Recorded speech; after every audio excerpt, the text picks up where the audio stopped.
Well, apparently there's no video. Let's go figure that out. Does that work? Yes. Okay. Hi, everybody. Yeah, weird. So it's Friday. It's launch day. And yeah, hey Zealousy, hey Blub, hey Trackley. I am just writing the today command.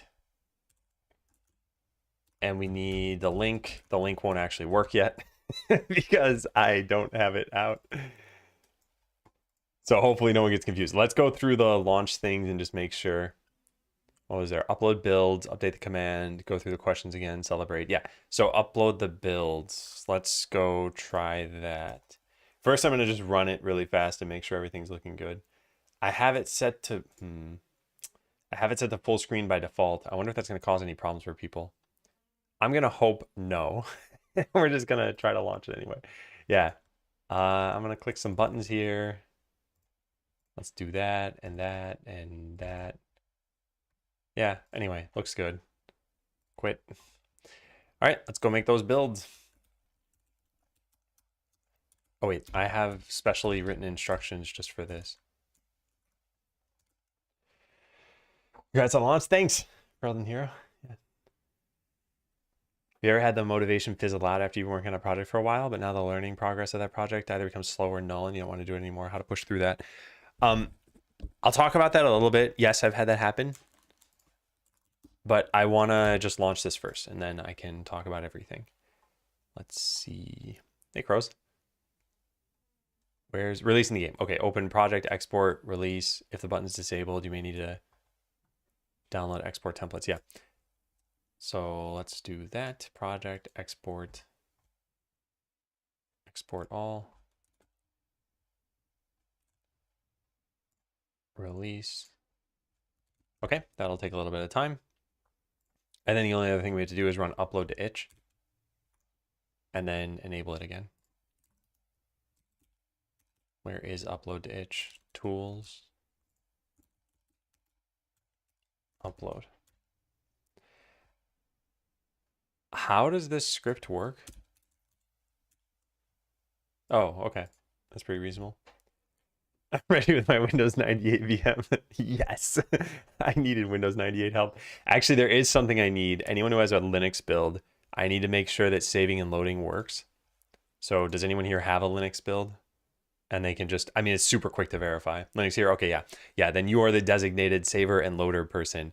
And just to be clear, the only thing you need to make sure is that it's saving your, these things, skills, adventures, items, money. Doesn't save everything, but it should, I mean, you could just get, you know, $3 in the game and then save and load. And if it loads that, then it's fine. I just want to make sure nothing's broken with the paths or anything.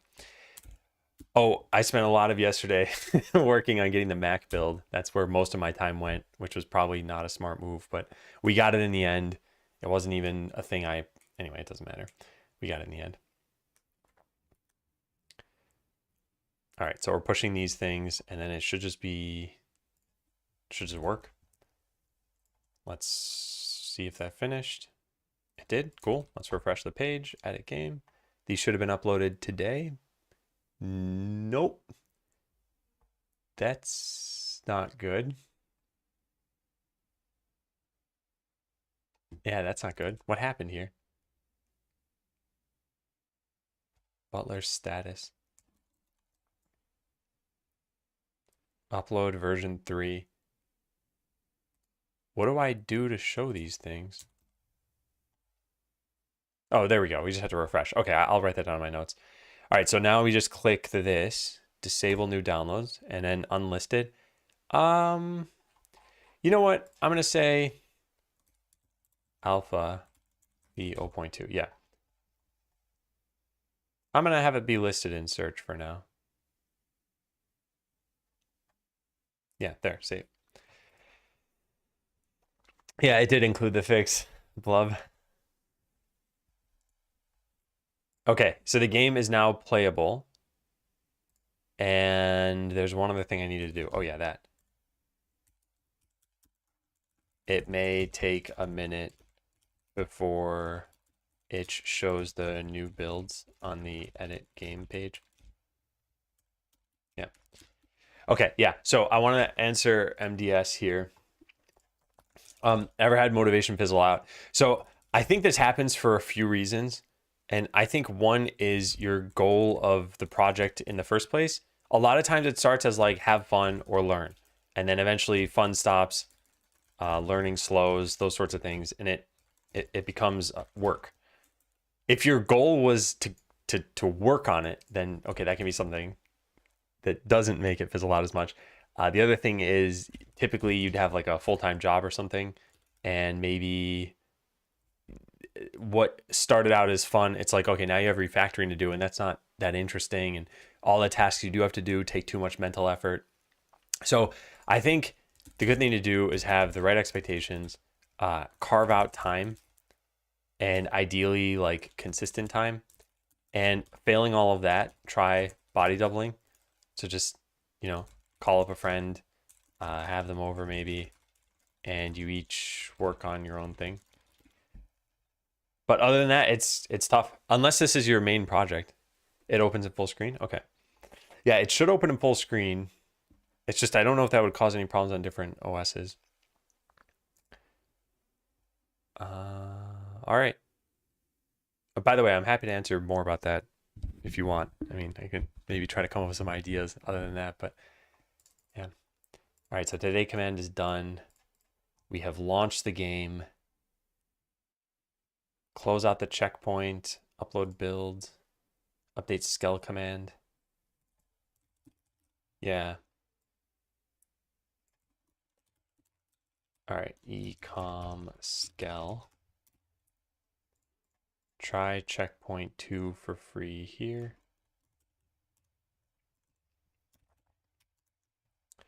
I do freelance, so over time it becomes like a chore to do those projects and the requirements keep changing for the same. Oh, is this for professional development?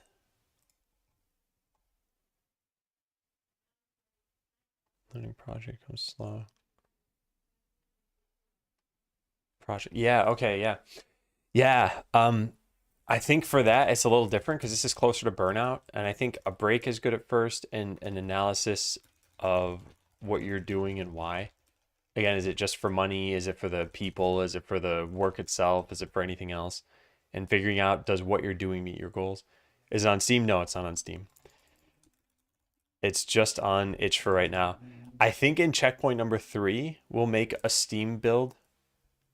Okay, so there are a few parts to making anything on Steam. One is it costs $100, I think, which that's not so bad. But then there's all the assets that you need. And then there's the copy. And the assets we don't have yet. So I'm kind of waiting from that perspective. Part of the assets that you'd expect, I mean, when I talk about assets, I talk about the screenshots and the trailer. We don't have a trailer. Maybe I just make a really quick one or something. I don't know. All right, go through questions. I definitely want to do that today. Go through questions. Sounds like a great problem to understand. Understand the challenges that come with the idea of being implemented. Once it's figured out, like 80% of the remaining. Oh yeah, the remaining 20% feels boring. I mean, that is generally how projects work. Hey, Land4. Even Skeleseller, you might have seen me in the last week or so. There were a lot of these tasks where it's just like, man, this is a slog. Yeah, like this one, for example, it's just, hey, let's clean up the skill tree. It's like, that's not making the skill tree. It's not adding new content to the game. It's just, hey, let's make it look a little bit better. And yeah, I think for those sorts of things, it's tough. One of the ways that I kind of try to motivate myself is by calling it nose to the grindstone time. There's a certain amount of work that you just can't make look better anyway. You can't delegate to other people maybe, and you just need to do it. And recognizing at least that it's that kind of work makes it a little bit easier to get through. And then, yeah, you just got to spend the time at some point. Doesn't Steam give the money back when you hit some milestone? Oh, I didn't know about that. I don't know. I guess it doesn't really make too much of a difference at first. Although the $100, like I said, is not a big deal. It's more the assets. But yeah, interesting. I guess that's a pretty interesting policy they have. It refunds it after, I think, 1K or something. Interesting, yeah. That's pretty cool. I didn't know that.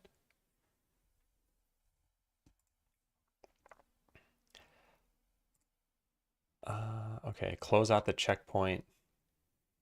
So we should only have this one task. Is there anything else? This? These are the other tasks I had. Go through questions.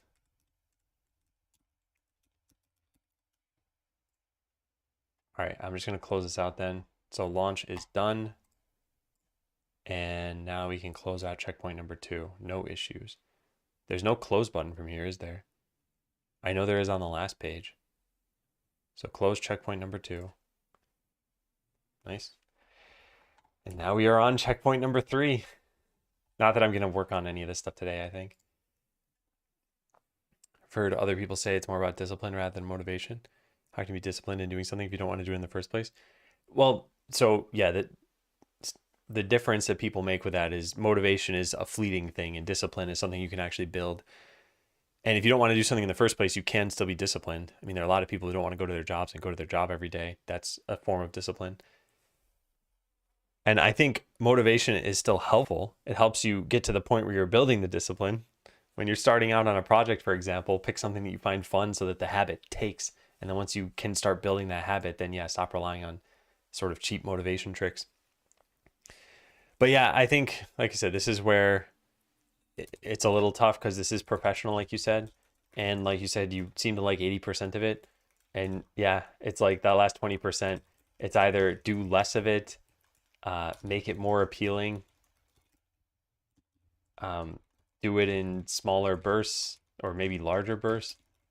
I don't know. There are only so many things you can do if you have to do it. Looks good, works properly. We'll test more. Yeah. And so, Puffin, actually, what you just did is totally fine. So thank you. I just wanted to make sure even that was working. So Linux. Yep. Sounds good. For Linux, save, extract, double click file name Linux. Did I not have that written here? Unzip, run the file name Linux. Okay, no. Is that discipline really though? If that project or work doesn't make you homeless, if you don't do it, it would put it in a different frame. Yes, it is, because you still have a choice and you're choosing to go to work. The repercussions may be big, but you're still doing it. I think the why you're doing it doesn't really matter. Like, imagine someone who goes running for 5 miles every day because, I don't know, they lost someone years ago and they're like, I'm just going to go running now every day. It's like, that's still discipline. They're doing it out of grief originally. And yeah, doing it because you need to pay for things is still discipline, and doing it because you like doing it is discipline, or because you have some principle about professionalism. Getting used MacBook M1 from 2020 is a good choice for a laptop. I think so, yeah. I think the M1s are very powerful for, I can't really say the price unless you're getting a good deal for it. But yeah, I think they're still a good choice. They do only have 8 gigabytes of RAM as far as I know, which, I mean, Apple said for the longest time that's not a limiting factor. But now I think if you go buy a new MacBook, I think they've got 16 gigabytes. So it's up to you. I will say this. I got a Chromebook and it's got 8 gigabytes of RAM and it's, I don't know, it's like, it's a laptop, of course. It's been great for what I needed it to do. And I think it'll be great at least for the next like couple of years. And it was super cheap as far as laptops go. It was like, I don't know, $200 or $250 or something like that. So I think you'll probably be happy if you get that MacBook at a decent enough deal. Is this Zed? I don't even know what Zed is. Yeah, what is Zed? But no, shawarma probably is not Zed. Another question, what's the definition of hard work for you? What do you associate hard work to? Is it linked to time? I think hard work is one of two things. Either it's difficult work or it's very long work. But generally, I think I would take it to mean difficult work.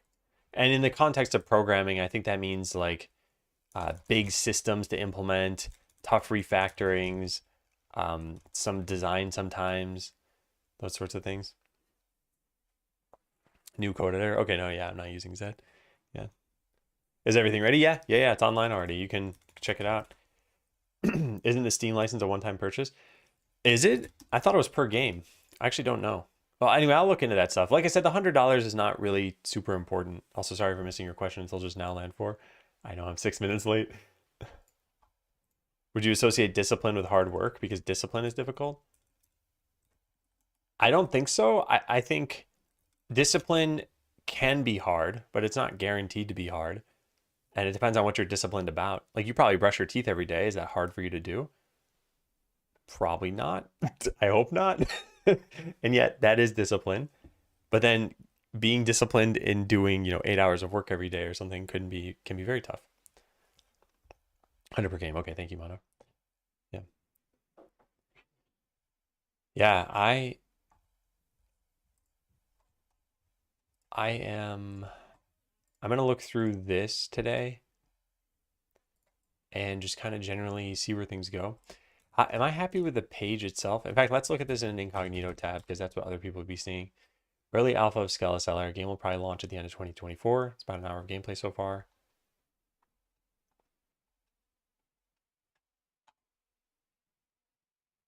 Checkpoint 2. Yeah, good. Okay. Yeah, nice. Yeah. People had said that about recouping the money. Yeah. M1 Pro and it works great. Yeah, I wish you luck. I think this stuff can be tough. Like I said about analyzing this, let's say there's one other thing I want you to consider here, which is you said, okay, you like 80% and then 20% is really hard for releasing something. If this never gets better, you might want to consider a different like realm of working, maybe not freelancing, because in freelancing you have to do that stuff yourself or find somebody to do it. So maybe you go work at, let's say, a medium-sized company and then you have other people to lean on for this stuff. You'd probably dislike a different 20% of your job, but maybe that 20% is more bearable than the current 20%. Orlin, hi. Yeah, so for those who haven't seen the game in a while, remember you can play right now. Just type the Skell command or today into chat. There's been a lot of work in the last couple weeks to totally change things. So there's now a proper map in the game, and I put character portraits in the skill tree. There's a proper like start battle thing. There are some effects that we have, like the slash effect. I added a new crush effect yesterday for the warrior. So things are progressing here. And I played through it a little bit yesterday. I've played through it quite a lot, and I didn't really make any balance changes, so I didn't do a whole lot. We have an auto battle feature now too. So yeah, everything's in working order. Is there a way for it to run windowed? No, unfortunately. I probably could have added in a hotkey to do that, but I was working on those text effects, or not text effects, but just the font looking crisp. And I finally got everything looking the way I want, and it requires that it be at this resolution. And if it were windowed, it would sometimes take up like half of the screen size, unless I have it set to a fractional amount. Actually, wait a second. Is there a way? I guess on Mac, maybe you can. Yeah, on Mac, you can leave full screen. I guess you probably can't on other platforms. At 1440p, it looks janky. Can you take a screenshot?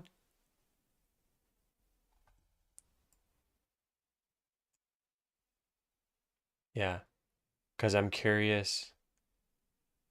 Maybe it's worth putting a non-full screen version. We definitely need the resolution controls, though. And I'm guessing it's something that's easy enough to change. Let's go take a look. Text looks bad in 1440p, so it's hard to read. Yeah, Drat. Yeah, can you take a picture if you can? I'll see, because maybe I should upload a new version. Okay, let's see, Numitis. Oh, wow. Yeah, that's really bad. I wonder if that's just a matter of this being broken. Aspect ratio says keep. So I actually don't know how. It's clearly not keeping the aspect ratio, right? Oh, wait. Oh, I see. It is keeping the aspect ratio. I just had to expand the image. Why would the text look bad, though? I guess because it's being upscaled. So we need the native resolution to be better. Okay, how about this? What if I just have the game start in windowed mode? Yeah, I guess let's do that. So now if I run this again, and I'm not totally sure this will be better, but let's see. Yeah, and then you would just have to full screen it yourself, I guess, or make it take whatever size window you want. All right, let's try that out. Let's export this. Yeah.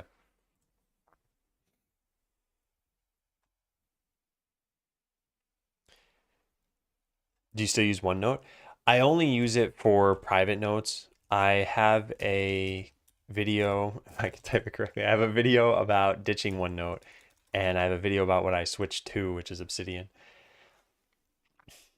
But yeah, that video about ditching OneNote talks about the frustrations that I had with it. And they weren't massive, and they probably aren't applicable to many people. All right, we gotta wait for that to finish. I think it's done. Okay, so now we can just do upload to itch. And that's it. Once these bars are done, it should show that there are new builds. Does it show you the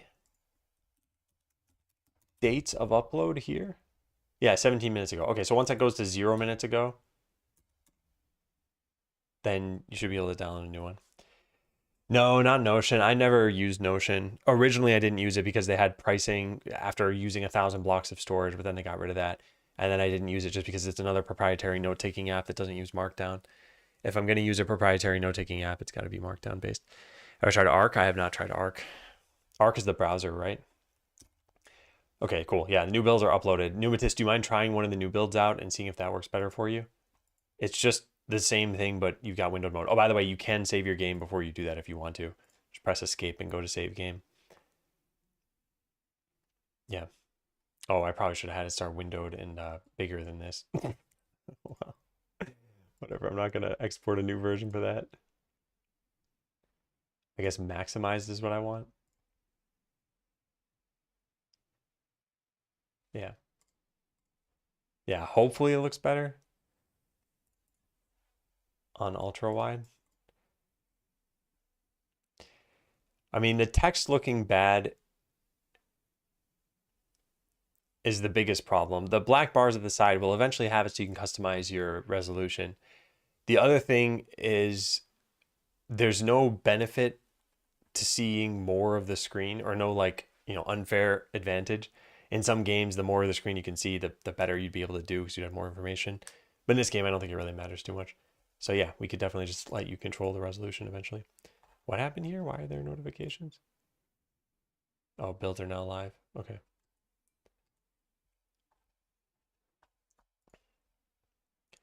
All right, I want to look through these questions that I've had, and I want to see if we've got better answers for them now. Could be an anti-alias issue for text. There's a lot to the text stuff, and I'll need to look into it, I guess. Latest version looks nice and crisp now, not getting stretched and causing weirdness. Cool. Yeah. Yeah, I think we just need resolution controls. As soon as I resize, the bigger or smaller it gets worse. Yeah, I guess you need the window set to exactly like 1920 by 1080. We got to figure that out. Yeah. Determine game resolution. We need to just add in resolution controls.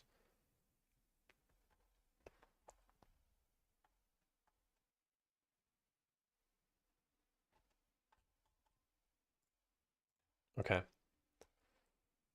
I'll say and add resolution controls.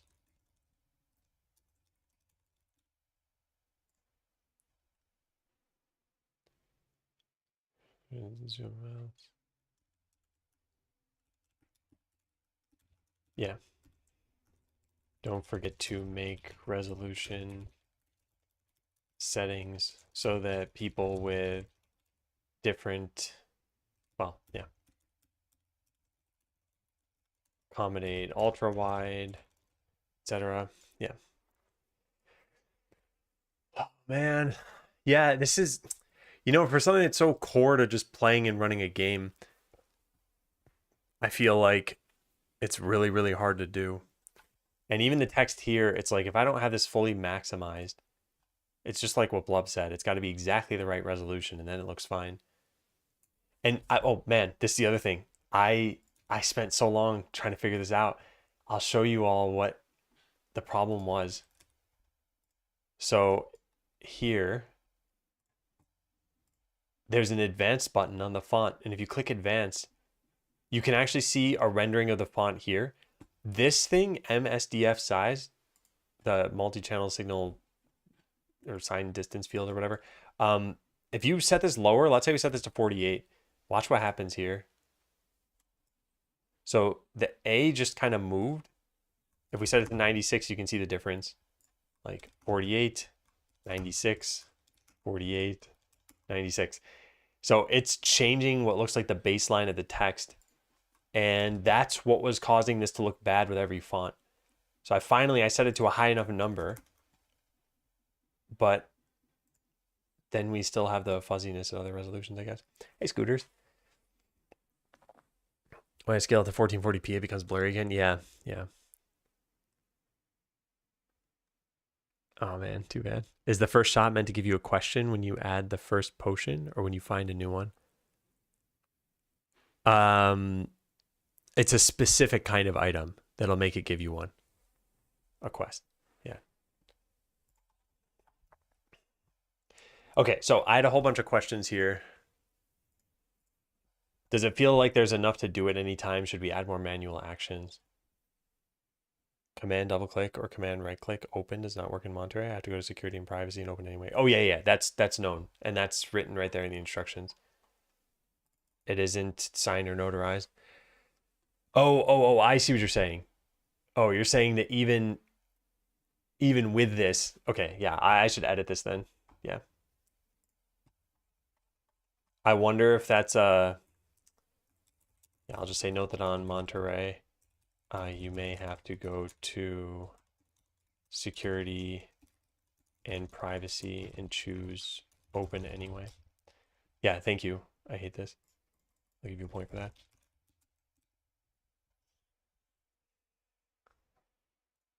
Okay. So based on what people have said, I'm very torn on this because from my point of view, I tried something yesterday, actually. I'll show you what I tried. So there are skull points in this tree, and there's swift shoes, which boosts the speed of your adventurer. So if I just grant myself 5 points, you'll eventually see the skeleton will move, whatever, 2 or 3 times as fast as everybody else. And then there's this one, which increases the sale price of items. And I was trying, I only had 1 point. So I was like, okay, an item's about to sell, I'll put a point in this. And then I was like, an item's not about to sell, I'll make my characters move faster. And it was kind of interesting managing this, although this is a really tedious interface for doing that.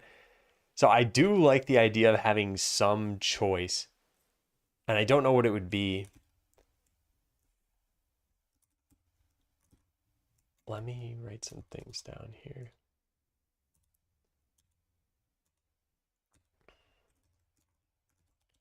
Player choice. Could be interesting to have player-wide active skills, e.g. burst of sales, which increases item prices by 20%, but has a cooldown of like 3 minutes. This sort of thing actually could be kind of interesting. I do like this idea.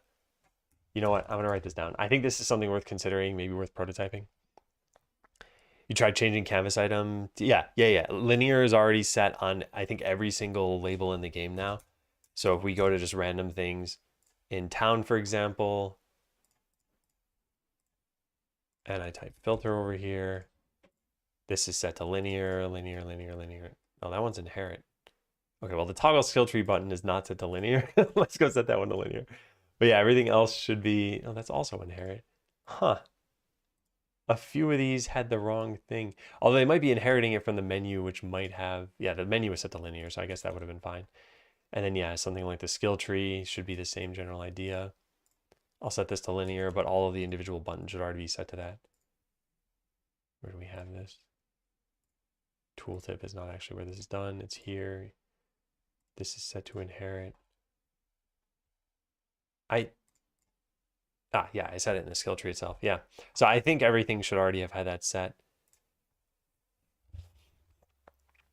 Can I ask why I'm in my mid-50s? I used to love code, but back then it was basic in HTML. Is it too late for me to try again? And what do I use, as there are so many things out there? Thank you. I don't think it's too late for you to try again. I think that, you know, everyone has a goal when it comes to this stuff. And it's like, if you want to make the next like massive killer app or something like that, that's a very different goal from, hey, I want to just explore with some hobby projects. I want to make a website. Either way, I don't think it's too late for either of those things. But I think coding can be a very long journey. As far as what to learn, I generally don't think it matters too much. So I would base it more on, I have this blog post I wrote, but I would base it more on what domain do you want to be working in? And that's pretty much like web, games, graphics, tooling, you know, infrastructure, whatever. Just pick a thing that you want to make. And then I'd pursue what most people tend to use for that at first. So if it's games, for example, I'd pursue something with a game engine. I'd probably go download Godot or Unity or Unreal, and I'd just start messing around with that. If it's web, I'd probably start learning some JavaScript and TypeScript. Maybe eventually move to something like React or Vue, and then maybe eventually move to some like, you know, distribution platform like a Next.js kind of thing. If it's graphics, I would look into OpenGL, Vulkan, etc. And from this, I would pick what you want to learn, because otherwise I think you might go in the wrong direction. And I think the best thing you can do as a new student to anything is find where your motivation is so that you know why you're doing it. Apparently there should be an anti-alias setting on the font import, and that should be disabled. I mean, we can take a look at that.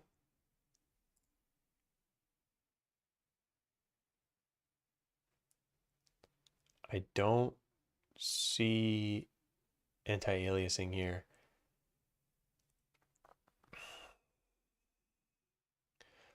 Although I'm trying to think where else this comes in. Yeah, I think it might be in the project setting. Font anti-aliasing, yeah.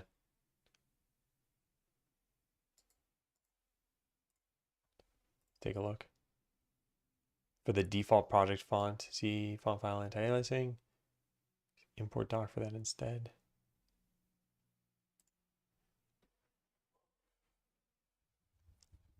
Choose by. Yeah, I mean, we don't have a pixel font, so I don't think disabling it would look good. I think it would have jagged edges if we did that. Hey, Hockey. Takes up like 50% of the screen. You mean this? This is supposed to be taking up this much of the screen. Is it not taking up that much?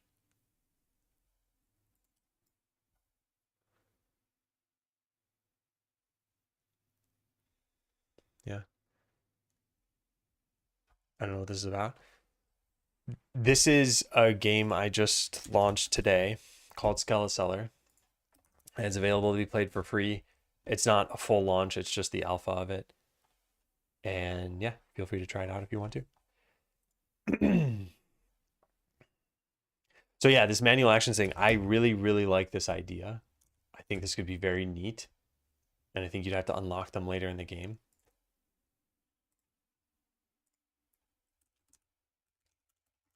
Idea, player-wide active skills.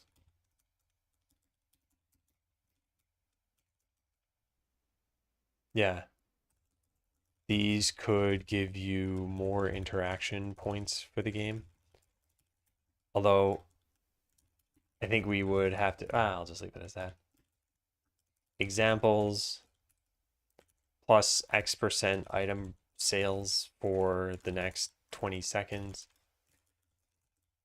Plus X% speed for your workers. There could even be passive skills that modify the active ones, just like with adventurers. Yeah.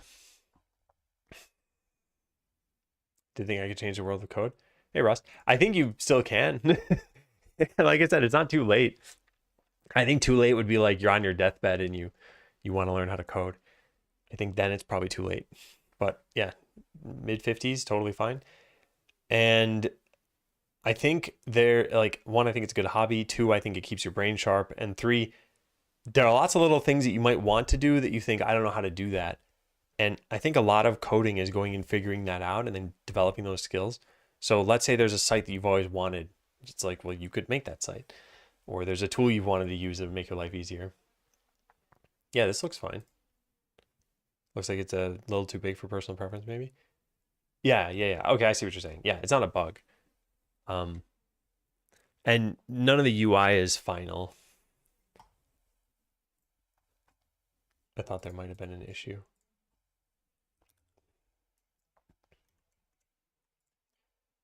Okay, I like this idea. I think let's just keep looking through the questions that we have here. There's enough tension with the gameplay. I feel like true idle games are just about numbers go up, but games about decision making usually have some tension between the decisions. Yeah. Just a guess, but could the text be looking bad because of the scale mode? Font looks good in the integer version. Yeah, it is definitely because of that. The problem is that since we don't have different resolutions, what would happen if I set an integer scale mode is this. Where is it? Scale mode, integer. So here's what the game looks like for me with the integer scale mode. And I didn't want to release it in this state because we would need resolution controls. So if I enter full screen, I do have a 1920 by 1080 display. So it then does take up the full screen. But if I'm not in full screen, then that's it. It's like there's this tiny window that you just basically can't interact with. Well, you could, I guess. It's a lot harder to play the game this way. And there are probably people out there who are going to try this on laptops where they'd be stuck in a screen like this. So it's kind of an intentional trade-off right now for that. But I do think that's something we should probably write here. Once we have resolution settings, use the integer scaling mode. Yeah, it's not. There's no play command. Sorry, Crasner. Let me do that. Alias play scale. There we go.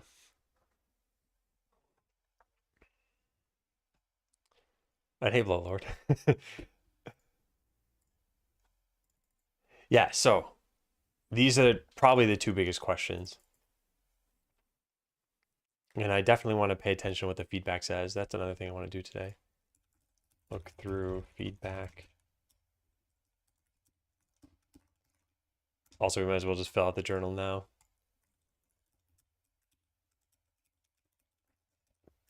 Launched version 0.2 of Skeleseller. 80 plus tickets for 2 weeks. This should be less than 60. Wow. I hope it's trending downward. Well, that's the problem with tickets. They always come in.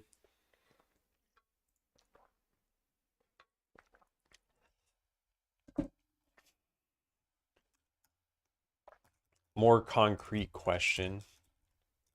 Should we have something like a day-night cycle? Should there be more of a penalty for,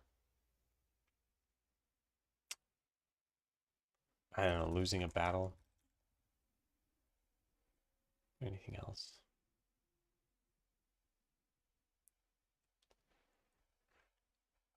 Just random thought here.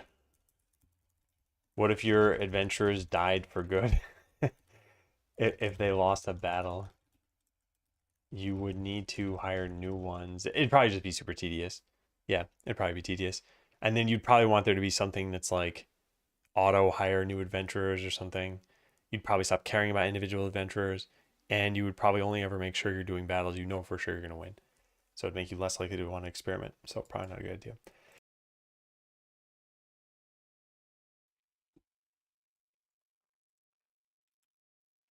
All right, I still need to think about this. I think these are the two big questions. How do we feel about HP values persisting after a battle?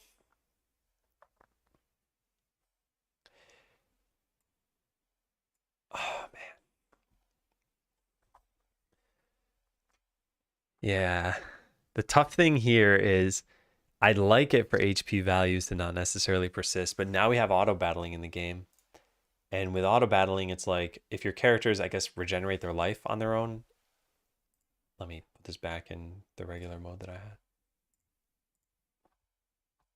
Scale mode fractional. Does that just change on the fly? No. Yeah, so no, that does look ugly. What was I gonna say? Oh yeah. So let's say you get done with the battle and you're at half life. Here, if you have auto battling set, it's just in 10 seconds you're gonna battle again anyway. What we could have is auto battle and it battles again either in 10 seconds or when all of your adventurers are full life, whichever takes longer. No, so I guess and at least 10 seconds have passed and your adventurers are at full life.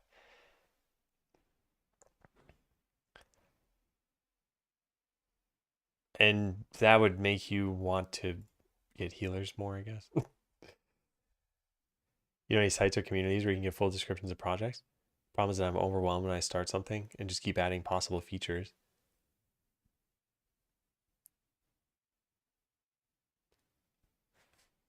I'm not. Are you talking about projects that you're just taking on for fun? Because,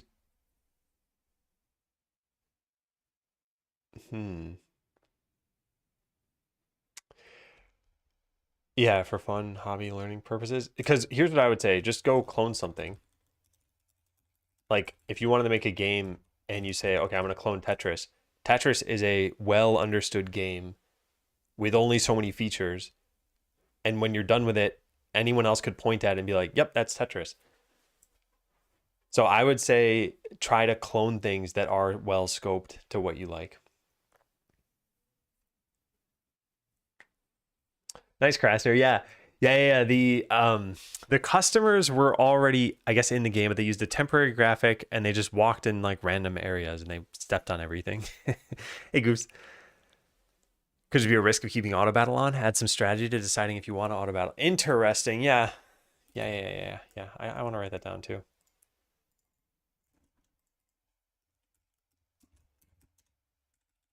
I'm still not sure how I feel about it in general, though. And I don't know if this is the thing to do exactly.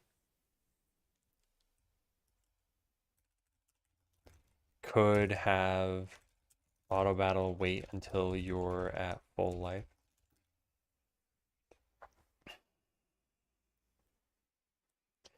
Because, yeah, spamming battles is kind of the point of the game.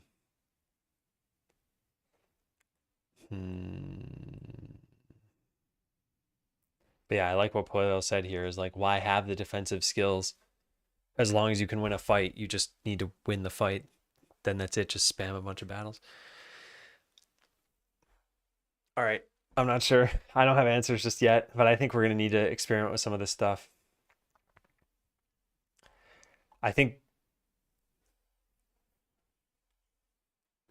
I'm always torn on experiments because you want to do them well enough so that you can get the right feedback, but you don't want to spend so long on it that's like a fully finished feature because you don't know that it's going to be good yet.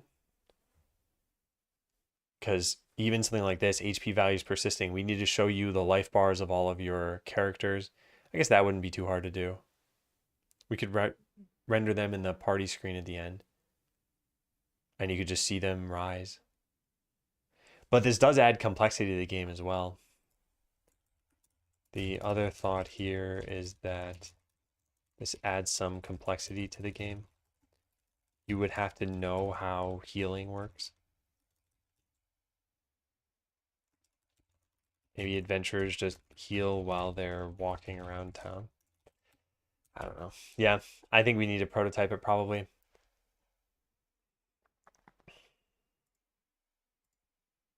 Okay, I'll file an issue then for that. Prioritize backlog. Got it here. Prototype persistent life values.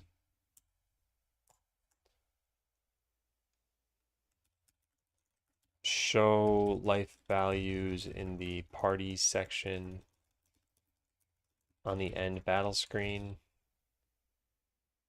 Yeah, I guess that's all that matters. Heal adventurers automatically while they're in town. Stop starting battles with adventurers at full life. Either make it so that auto battle waits for life to have recovered. Oh wait, the only way for this to work though, there'd need to be a death penalty. No, the death penalty could just be that you're not winning battles. Yeah. Is Forest 2 only meant to be for 3 adventurers? Let me see. Yes. Why is it allowing more?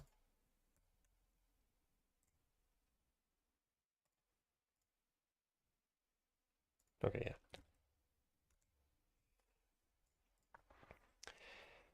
Make it so that auto battle waits for life to have recovered. Or add a check mark. Wait for life to go to full. This does add more decision making. I like the idea. Probably add in some player-wide skills that affect life regeneration while in town.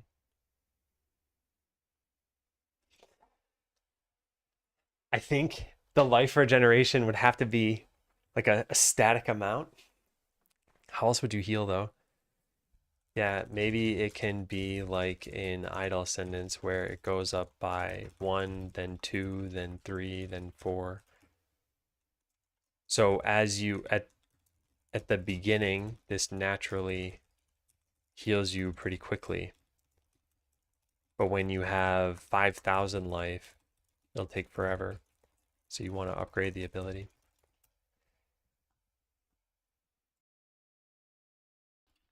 Excuse me. Oh, I see. Because of the pattern of the other ones going up by 1. Yeah, the problem is that there are only 4 adventurers in the game right now, so I wanted to hold off on that until a little bit later. So there are 2 instances that allow for 4 adventurers, but that's mostly just so you could see what the battles would look like, not because I feel like they're really needed. Yeah, milestone. Let's do this checkpoint number 3. This would be, I guess, adventurers. Create. Okay. I like the idea of trying that. Does it feel good to have 2 choices every time? Do you want more as a player? Yeah, this we already revamped. I have a proposal for a better system, and then we did the better system. Should upgrading a shop be what offers a quest? Yeah, I think we answered all these things. I'm pretty happy with how quests are. Our battle system is having 3 battles too much going on at once. We still haven't really been able to answer this question because there's no real need for 3 battles at once, even if you can have them. Like, sure, you could start a battle over here and start a battle over here and start a battle over here. I don't think it's too much. Let me click win so these just automatically do this. Yeah. Yeah, I don't think it's too much.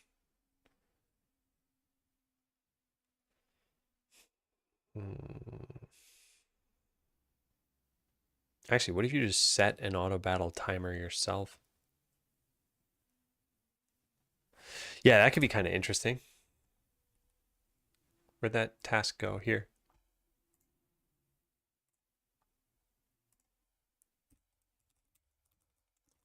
Consider changing auto battle to show a timer that you can customize. Can't go lower than 10 seconds though. That way you could have adventurers wait a little bit longer. Yeah, this is just complexity. It's just added complexity though. I think having you manually manage battles is probably better. Okay. What other questions? So I don't think this is a problem. I'm just going to delete this. Is anything clearer about the ideal party size in the game? More characters you have, the less obvious it's going to be how battles are going. Balancing those fights will be tougher. Well, you can have 4 people in a battle. If I cancel all these auto battles and then edit this and then set everyone in the battle over here. I don't have any skills right now, but is this too much going on? It's pretty close to it if it's not already there. A lot of this is because of the large text effects. So maybe the maximum party size should be like 3 or 4. I think this is fluid enough and is more of a balance question after you've picked a number than anything else. Like, sure, the game design changes based on how many characters you can have. Yeah, I'd say maybe 4-ish. Party size.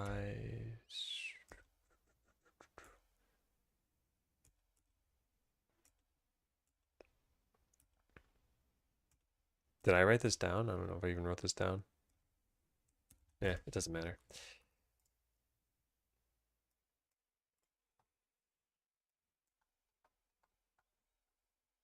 More characters you have, yeah.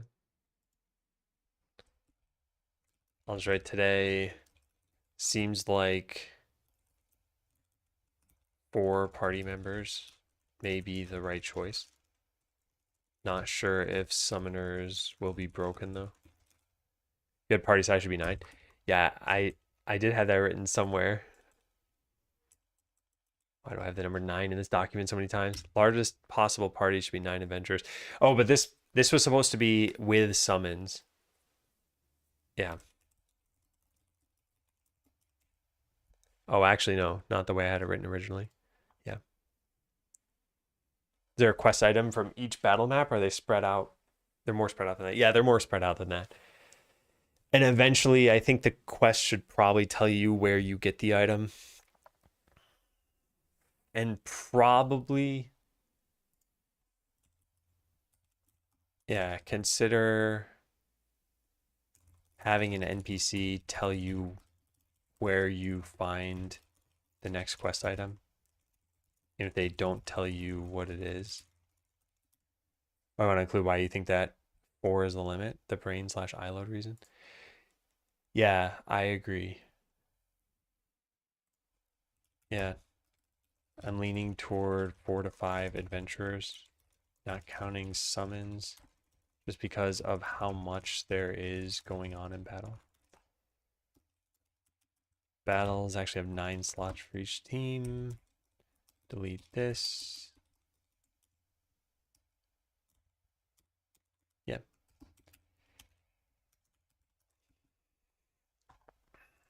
Okay, so I'll delete that thing. Next question is, should adventurers have something else to do? Current design incentivizes having a battle running at every possible moment. This is April 30th, though. When did we code the thing where adventurers acted as workers? Must have been after, what was that? There we go. Must have been after, or yeah, after April 30th.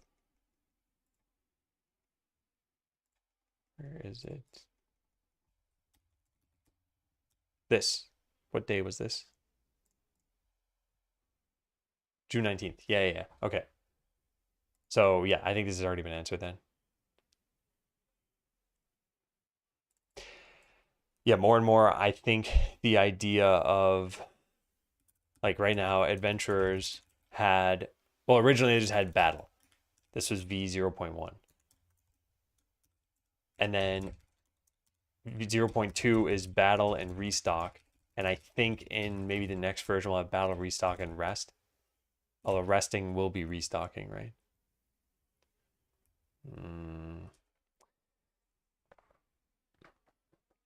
Reason could change if you include some battle. Yeah. I definitely agree with you. I think it's good to write your rationale in a design document like that.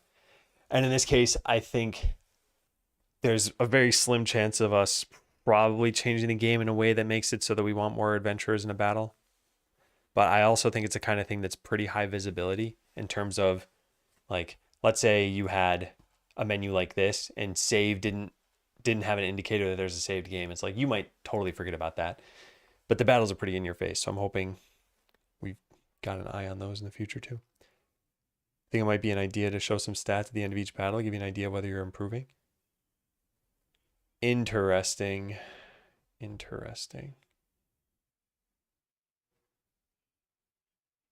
I think, what metrics would you even need to tell if you're doing well? Like total life percentage left, length of the battle, or duration of the battle, I guess. Maybe those two? Because damage dealt will always be the same.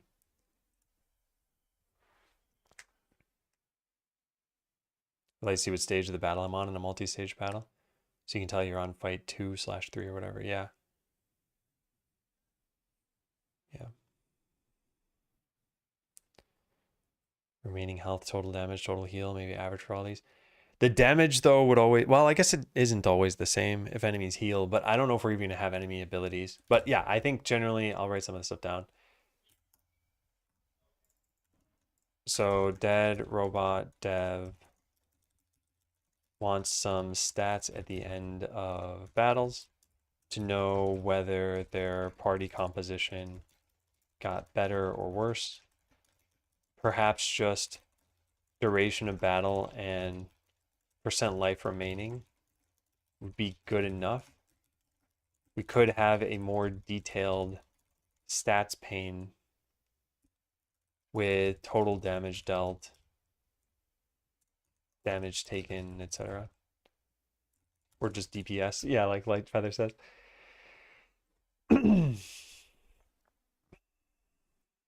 Okay, and then Numitus said Numitus wants to see which stage of the battle you're on, e.g. 2/3. This is something that was sort of well, not disconcerting, I guess. I'll just say jarring. You think you won a battle, and then you see more of it. Averages of amount per second, some graph.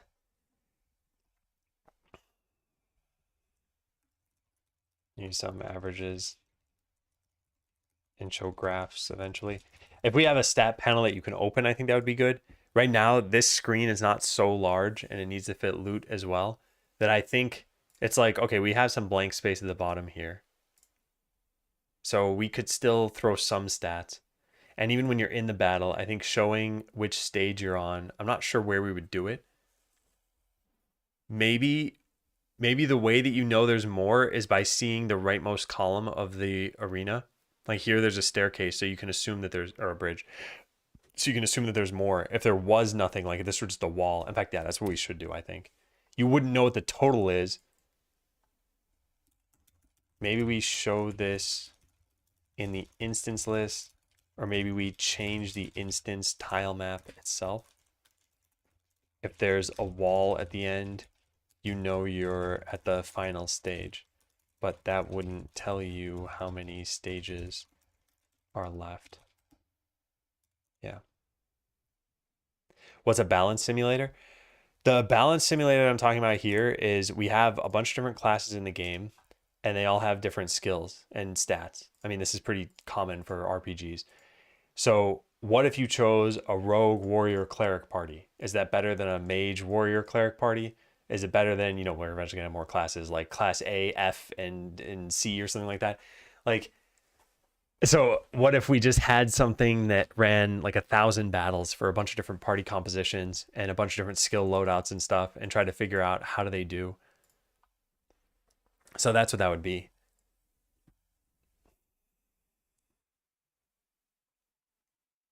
Okay, do battles need to be clearer? Should we have a status panel? I don't know. Yeah, I think if we cap the number of party members you have to 4, it wouldn't be so bad. Although we also have summons eventually. I just don't have a summoner in the game yet. But if you only do have 4, you could have status things over on the left side maybe with their portrait and show some stats or like a hover over or something like that.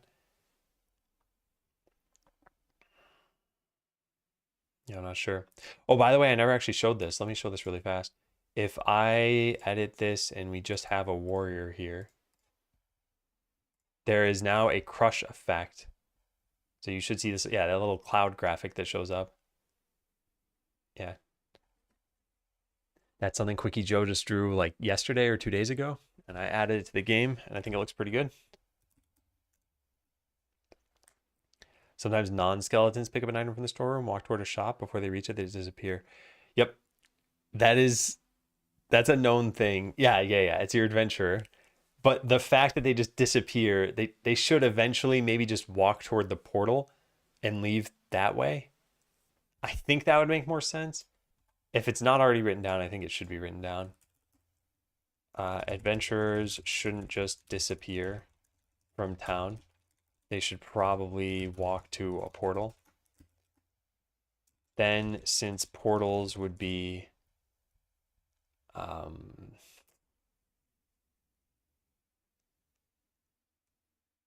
I'll say since the portal may not be close, we could have upgrades to your town that add more portals, and any can be used. Hey, grapefruit. All right, so the class defining passives also have mods on it. This I don't think I need to answer yet. I don't think this is important. What I meant by this is you can only put points into these 4 skills. This, and this. But you also have a passive ability. It just doesn't have modifiers for it. So should we add modifiers for it? And like I think most players would say yes because it's just more choice. But as a game developer, it means a lot more balance, a lot more just ideas for what you need to modify. I think coming up with 2 isn't so bad. Like execute says execute enemies with less than 10% life. You could have a pretty obvious mod here that says like 11% life or 12% life. But I don't know what else you would do for that. Maybe when you kill something, you activate Cloak of Shadows. By the way, I love the way that this class works with Execute and Quick Strike. This is like the coolest combo. This always targets the lowest health enemy, and this auto kills the lowest health enemy when they get to 10% life. So it's like by having the rogue in your party, all enemies have 10% less life. So super cool. I also really like the cleric, although I don't think it's great yet. And the warrior, we have this crush ability, and they have things that are based on doing either a hit or a miss with crush. But then they have counterattack, which just attacks with a special separate basic attack. I wonder if it attacked with crush, that would be super overpowered, and probably would be. Hey, Hagerman Hour. Maybe if they're in an auto battle, they don't get re-added to town. That's interesting. Although if we do the thing where you persist life values, then we probably couldn't have that be the case.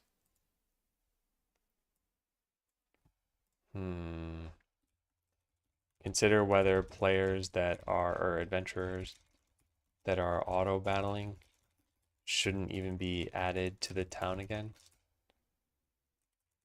That way they don't pick up and drop off items.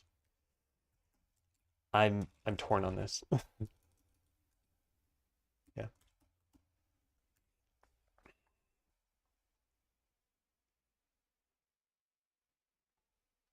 Yeah. How's the launch going? I don't know. I should really go look at the feedback and see if anyone submitted any. It's pretty early. How long have I been streaming for? An hour and 4 minutes. Yeah, I was going to say, I think the game takes about an hour to play through. There are actually some responses.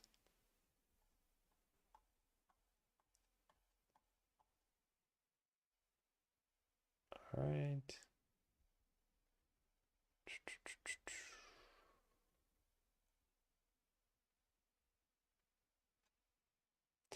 I wonder if it lets you edit your form response.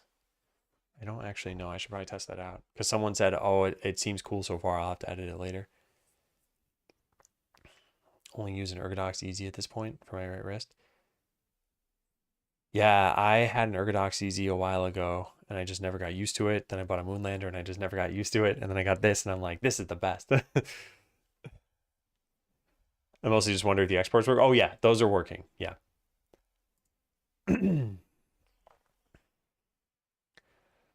Okay. Is it possible to put an item for display that can't really sell because it costs too much? If so, what do we do about that? Maybe you can run a sale on the item. Maybe you can ditch the item. It's not possible yet. I'll just leave that as a question, though. Is it meaningful to have to upgrade a shop to sell certain kinds of items? This is not even relevant anymore. Yeah. Is there ever a problem where the worker is holding an item and has no place to set it down? Not a permanent problem. Yeah, not a permanent problem. Want to check some comments? Or are you writing down live feedback? I'm writing down live feedback, And there were only 2 responses so far in the form. And one was there are too many accessibility problems to play the game. And the other was it seems cool so far, but I'll comment again later.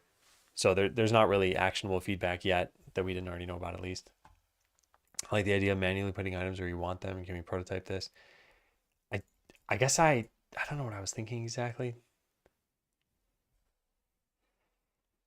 There is this tension between having adventurers act as battlers or act as workers.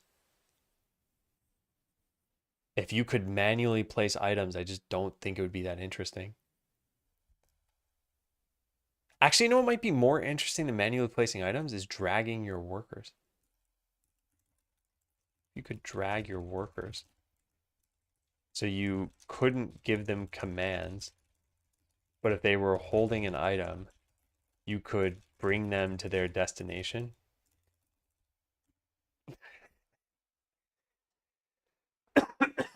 I never thought about this. It's sort of like Roller Coaster Tycoon. Yeah, less keys is the preferred setup. And I think the reason why is because when you have more keys, you're more likely to try to bind them to look like a normal keyboard. And I just don't think that's a good idea. So if you have a Moonlander, for example, you could put a control key at the bottom left there and a shift key right there and a, alt key there and Windows key there or something. And like, that's just, I don't think that's the way you should set up these keyboards. And it's tempting because you have all the keys. So you're like, oh, I'm used to dedicated keys. But I think when you use a split keyboard like this, you should have dual function keys somehow, either in layers or tap hold or tap dance. Maybe you drag items on other storeroom displays for micromanagement. I think if you were to drag them onto different displays, the displays themselves would have to be different. And maybe there could be something like you upgrade a display. Actually, you know what? That sounds like a cool way of adding some randomness right now. I think we have that written down somewhere. Let me see.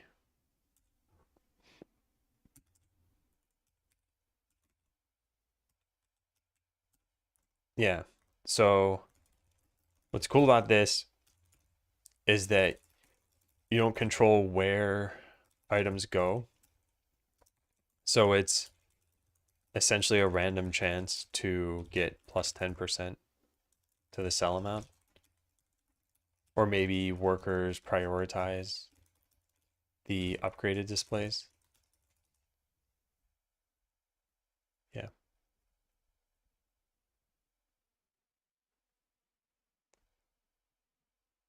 Yeah. Could be kind of cool. All right, where are the rest of the questions that I had?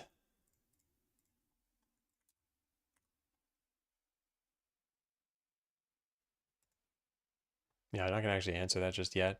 Is there any creativity to the progression? Can the player choose to focus on X instead of Y? I don't think so yet. I mean, eventually, right now in the game, there are only 4 different player abilities, and 2 of them have to do with items, and 2 of them have to do with your town. So they're not really super interesting, and they're not all that different. But in the future, if you could imagine having, let's say, 15 different abilities, then 2 different players will probably always be picking different things. Or hopefully they are, otherwise it's not really, the choices aren't that intriguing. In addition to higher item values, workers could prioritize them. Yeah, I think they would probably have to. Otherwise, otherwise it gives you kind of bad incentives. So imagine here, if we upgrade this to diamond and it doubles the sell price of an item, then cool. It's like, well, this is the only one here, so it'll always get used. Then when you upgrade the shop, though, if only one of them is diamond and it doesn't get picked a lot of the time, you'd be like, why'd I upgrade this thing? Because it's like you got a 1 in whatever 2/3% average increase because you have 6 things in the 10% increase. But yeah, prioritizing it would make sense. I wonder what if there were different kinds of upgrades for displays? One could be like the item sells for more. The other could be the item has a chance of not disappearing when it's sold. Could expand on this slightly. Well, actually, no, probably just sell price. I'll just say note, we could apply pretty much anything that could be a player-wide skill to an item display. e.g. 1% chance after selling the item that it reappears. I don't know if that's an interesting idea, but I'm gonna write that down over here. Item stuff, 6% chance after selling an item that it reappears in the same spot, or maybe in your storeroom. Yeah. Hey, Hepta. Do workers randomly choose the shop display or in order? They randomly choose it right now. Yeah. I think I've looked through all the questions. Have I? Yeah, I have. Um, yeah, and we got some feedback already. I think we're good with that and that. So, by the way, Monday is going to be a music stream. Probably going to do at least 3.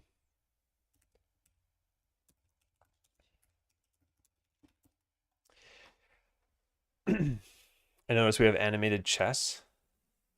Maybe to be better, replace quest item bins with animated chess. They open when you start a quest and close on. Yeah, that'd be kind of cool. Yeah. Well, music streams. I don't know about how many tracks we're gonna make.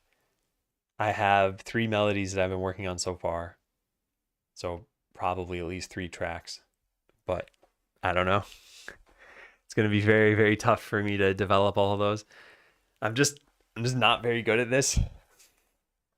And I think the thing I'm scared most about is the instrumentation. Like a long time ago, I bought, what is it? Contact Complete 6 or 5 or something. I bought something like this. How do you spell this? I don't know. Anyway, something like this. And it was a ton of money. And now this doesn't even work on my computer anymore. And these were realistic sounding instruments. I'm not sure which direction I want to take. I'm not sure where I'll get the instruments from. I don't know how much I'm going to need to learn about like synthesizing. Ring ambient music for Skeleseller? Uh, I don't know if it would be ambient specifically. Like when I think ambient music, I think of a game like Super Metroid. Um, but yeah, yeah. Just background music, I guess, is what I'm thinking. All right. So, man, critical sales. Yeah, this would be a good player wide ability. I think we should add this one in.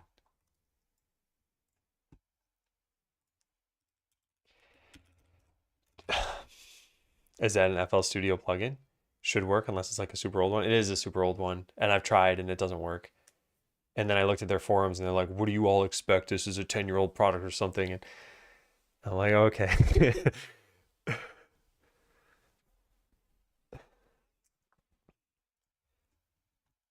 Yeah, checkpoint number 2 has now been launched.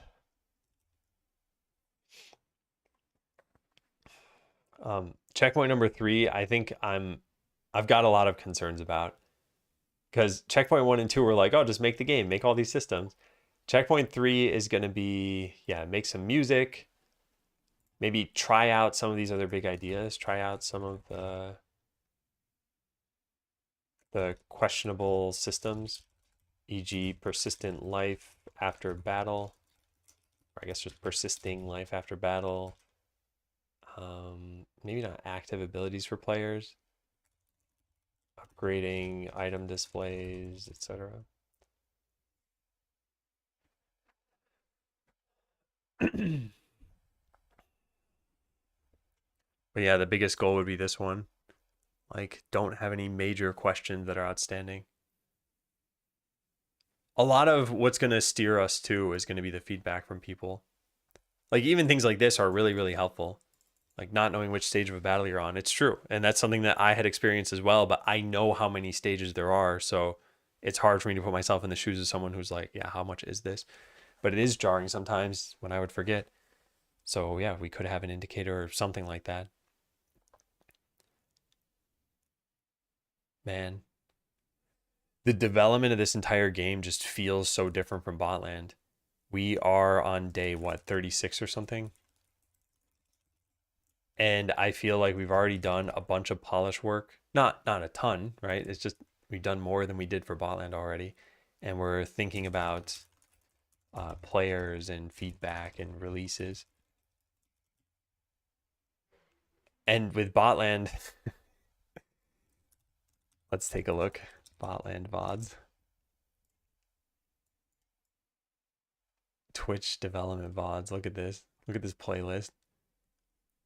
Botland got up to day like what, 700 or something?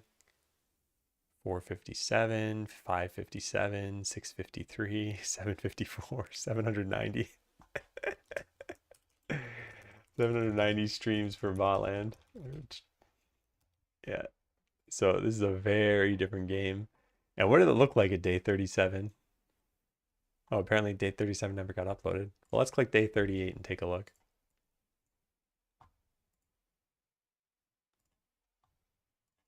Am I ever going to show the game? Apparently, oh, no, there it is. Okay, let's see. This is what the game looked like after 37 days. Yeah, very different. Oh, man.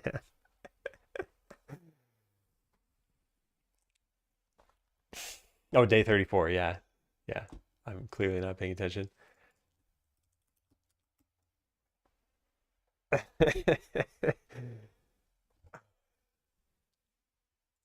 Oh.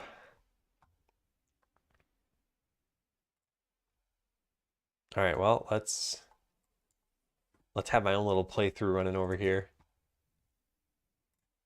I guess with auto battling, it's kind of cheating. I've said this about typical idle games, but in my mind, typical idle games are generally infinite, generally have some microtransactions, and generally have like, you know, very, very large numbers, like, you know, 1e, whatever, 60. And this is sort of idle, but it's more of a human scale for numbers. So when you have very, very large numbers like this, the difference between earning 5 versus 5,000 is something you probably encounter very early in the game, and that's obviously a 1,000 times difference. So if the floor of how well you can do is earning, you know, 5 money per time versus 5,000, it's like you should probably steer more toward 5,000. But when there's a floor versus ceiling of like 5 versus 8, it's like, whatever, just leave the game running for a little bit longer. So if you do start a battle and then we gotta let this finish, and then we choose auto battling, it's like, yeah, if you come back an hour later, you'll have just skipped a bunch of progression. Whereas in regular idle games, they just expect you to do that. It's like, well, now you got to wait 6 hours and there's no real thing you can do about it a lot of the time. Any questions about why is there a farm? I don't think there's been a lot of feedback yet. Feedback. Excuse me.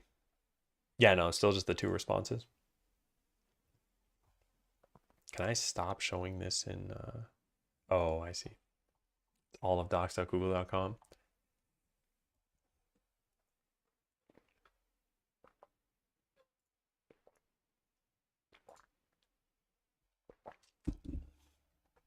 All right, so I've already probably had a couple battles play out, right? Yep. We could upgrade the storeroom, but actually probably just waiting is a good idea. And if I hold off on auto battling, then my rogue can bring the potion to town. Nice. Yeah. We'll try today. Thanks, Melody. Yeah. Feel like next step is figuring out how to go faster. You mean how to get money faster? Because I think it becomes sort of an optimization game of like, okay, if I go to the forest, I'm getting this much money. If I go to the other place, this is how much money I'm getting. But I think literally being able to go faster, like a speed up button, could also be kind of interesting. All right, I can now hire another adventurer. There. Now send you into battle. Now they're going to run out of space pretty quickly. Yeah.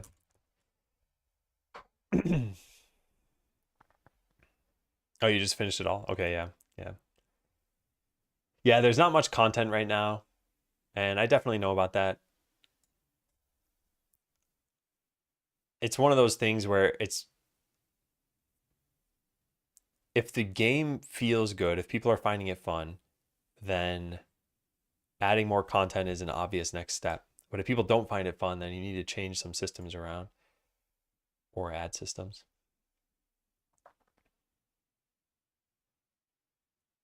I like this. I like seeing all this come together. Yeah, pretty cool. Okay, go adventurers. Collect things for me. All right, this should give me one more store slot or storeroom slot. There we go. I just don't have the worker throughput to be able to restock items just yet. Yeah. I think we should change the state machine. There's one display and 2 workers trying to place items. Maybe we should immediately mark it as in use, so your worker doesn't go to that display from the other side of the map. Oh, like don't even pick up an item that might clash? Yeah. I think I was thinking about it more in terms of, because there are a few ways we could do this, but one of the improvements I want to make is when a worker is holding an item and has no place to put it, move to the destination anyway.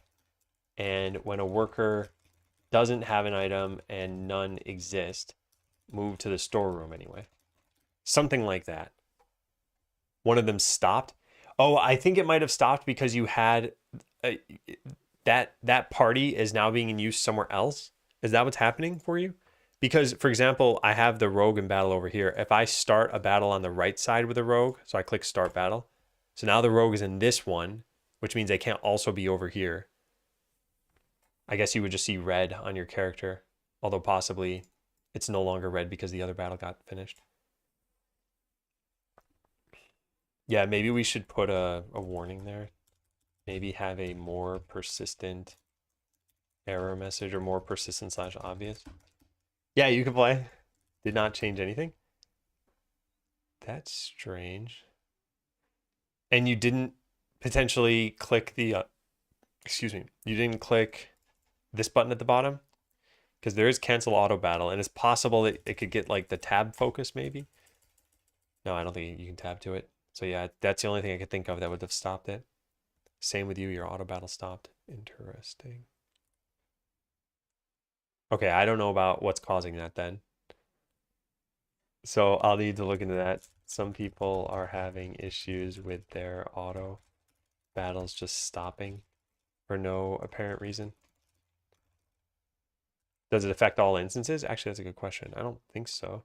I cancel here. It just went away on this one, but let's see. Does this auto battle again? Yeah, it does. Yeah, it doesn't affect all of them. For when auto battle can't resume due to the party being in use. Maybe it'll be, no, yeah. Maybe it should just show where the timer shows. Oh, if you click edit location, it'll cancel auto battle. Yeah, that might be what happened. Is that potentially what happened? I did this so that while you're picking something here, it doesn't just start a battle without you having chosen. But maybe if you close this, you would expect it to auto battle there. That's what's happening. Okay, yeah. Don't let the user select the class which is already in a party. That's possible, but like I figured, let's say you know that a battle's just about to end and you want to set up the party anyway. I'm not sure what people would expect for that. Okay, turns out this is due to clicking edit location. Not sure what we should do. Other showing the map, not grayed out, but no characters.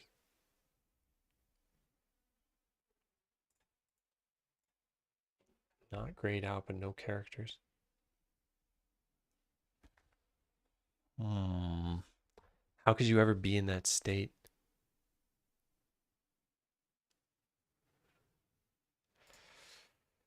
Can you do something for me? Can you save the game? No, I wouldn't. Never mind. Never mind. Yeah, what I was about to suggest wouldn't work. But if you do want to fix your state in the game, you could just save and load. But I don't know why that would happen. But that's very spooky.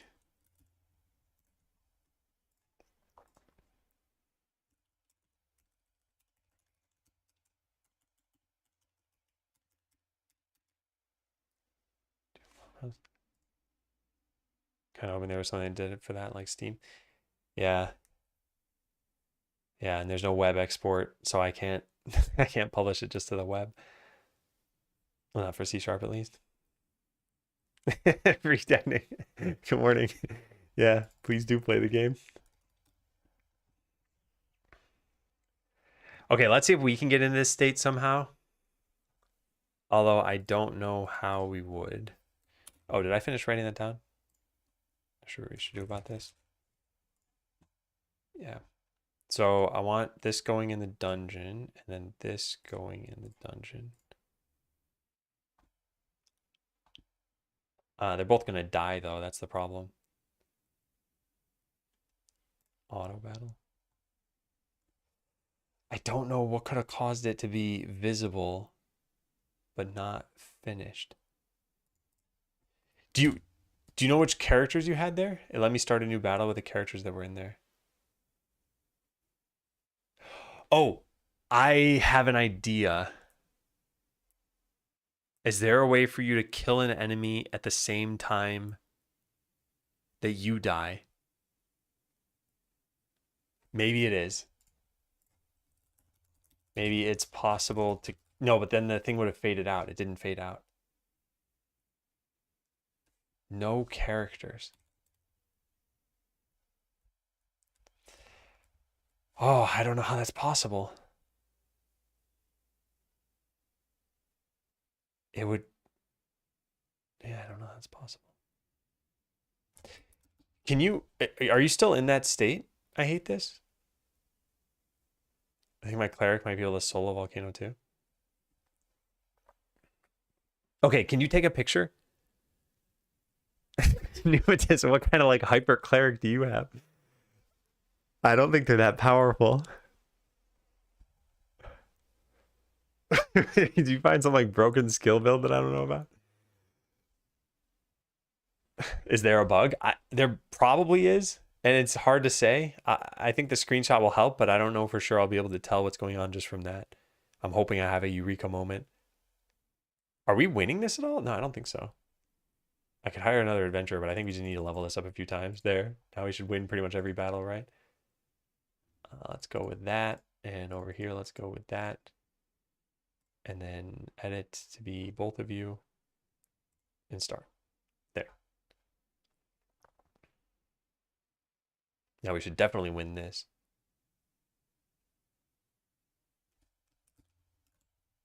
Got a screenshot? Okay. You can either post it to Imager and paste a link here or post it on Discord if you want, whatever you prefer. Maybe I got lucky, had a warrior mage cleric and the warrior and mage died early on.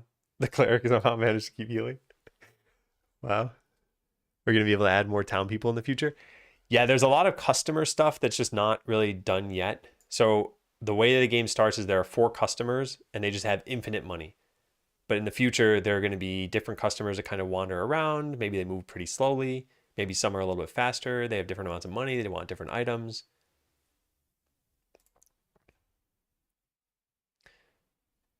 Yeah. All right, let's turn on auto battle over here. Oh, and then let's accept this quest. Yeah.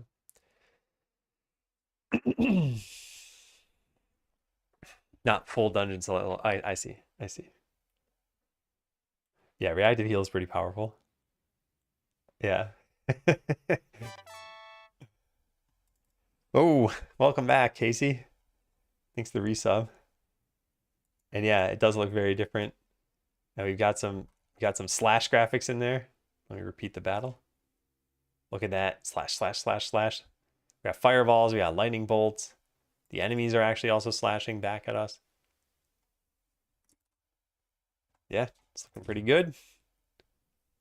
Reactive healing 5, open mind 3, words of wisdom 1. About to pass stage 1 of Volcano 3 solo. Really? Oh, because open mind. Oh my god, I didn't think about that. Yeah. Oh, that might be busted, but only really when soloing because of the reactive heal. No, not necessarily because of soloing. Maybe I made open mind better. Because it used to be on a 3-second cooldown or a 2-second actual ability window or something, and I made it 6, I think. I totally remember. Playing this in ultra wide does not give you an ultra wide experience. Yeah, I know. Yeah. It looks nice except for the text scaling. Yeah, I know. That is a problem right now. And I don't think we can fix that without putting resolution settings into the game. So if you keep it at the resolution that the game opened at, it should be fine.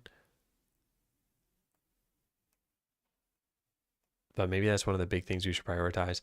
Also, I wonder if we should just start doing like rolling releases so people can play whatever the newest build is.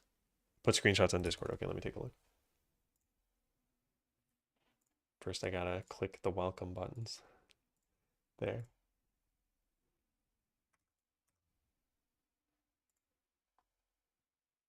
Okay.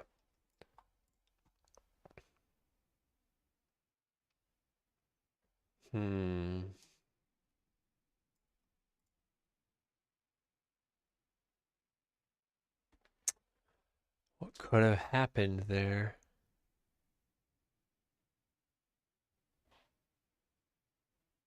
I wonder if there would be a race condition with starting a battle, but the character's already in use.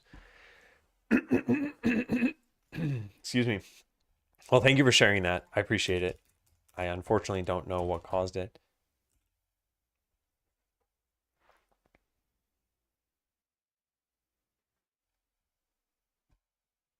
Stage 2 is tough. I want to test this out.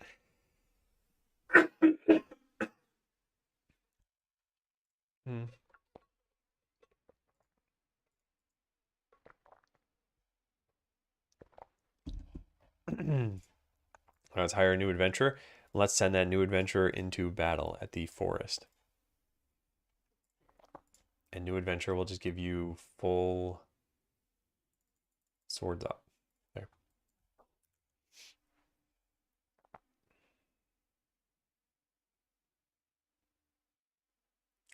Cleric is so busted. Are the quests random or linear? They are linear. So there's not a lot of content in the game right now. There's only 7 locations, and there's a total of 6 quests. So I think I made it so that, well, I probably made it so that roughly each instance other than the first one can give you a quest item, I think. But in the future, when there are more locations and more quests, I think it should feel a little bit better. Gave double rewards. I have 3. Yeah. The double rewards is because there just aren't that many quests right now. So I had it double the amount of item slots it gives you. But in the future, it'll be like 1 item slot per quest. No. There's no. Don't worry about it. This is not clear in the game, so totally understandable. It is confusing. Beelining cleric. Excited to see it progress. Will we be able to use windowed mode in a future release? Oh, that's already there, McNugget. So actually, if you want to, you can save your game and then download the new version, which is actually only windowed mode. But yes, in the future, you'll be able to customize that. In fact, I think from this feedback, I think that's the biggest thing we need to prioritize. Biggest priority from the feedback, add a proper, add proper resolution settings. Yeah. The text is just too wonky without them. Yeah, I think that's the biggest thing.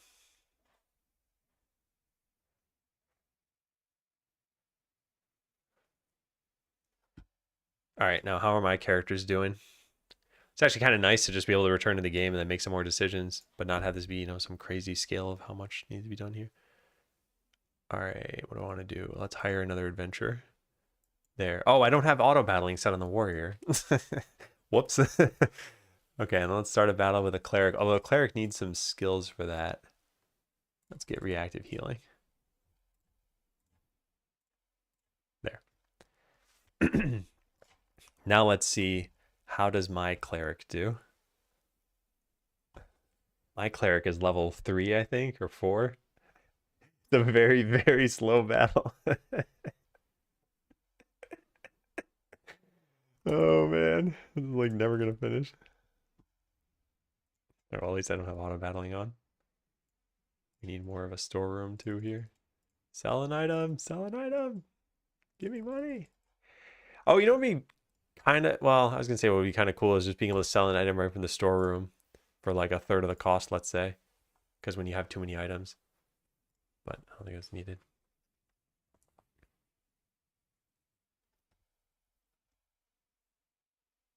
Text looks worse for me. Yeah, yeah. I'm guessing your resolution must not be exactly 1920 by 1080, right? Because if it is exactly that, it should look good. How's the game going so far? I think it's going well. It's hard to say.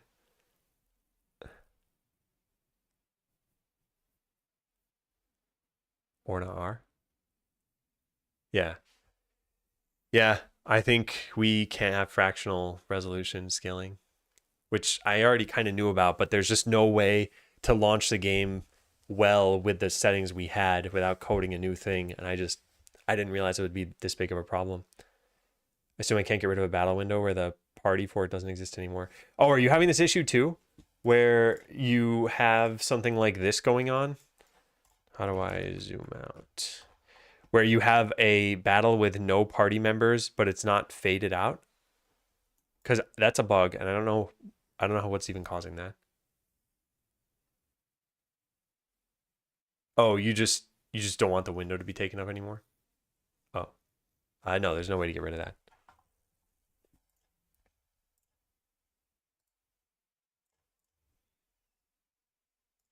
Can I put this here? Image. That didn't work.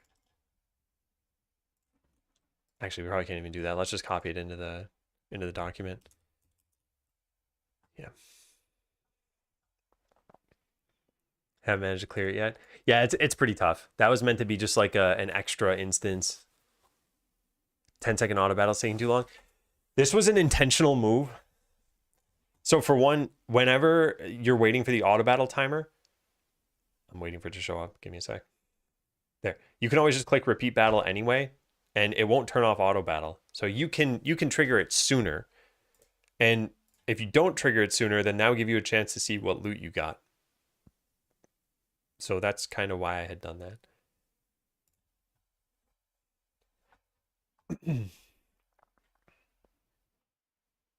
Yeah. Hey, Sinistal.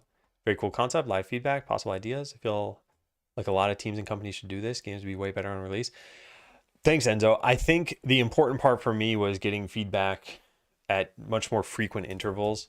So it's been about 2.5 months of development. And at 1 month, we released checkpoint number 1. And then today, of course, is checkpoint number 2. And checkpoint number 1 was pretty rough around the edges, but people still gave pretty good feedback and let us know that we're going mostly in the right direction, I think.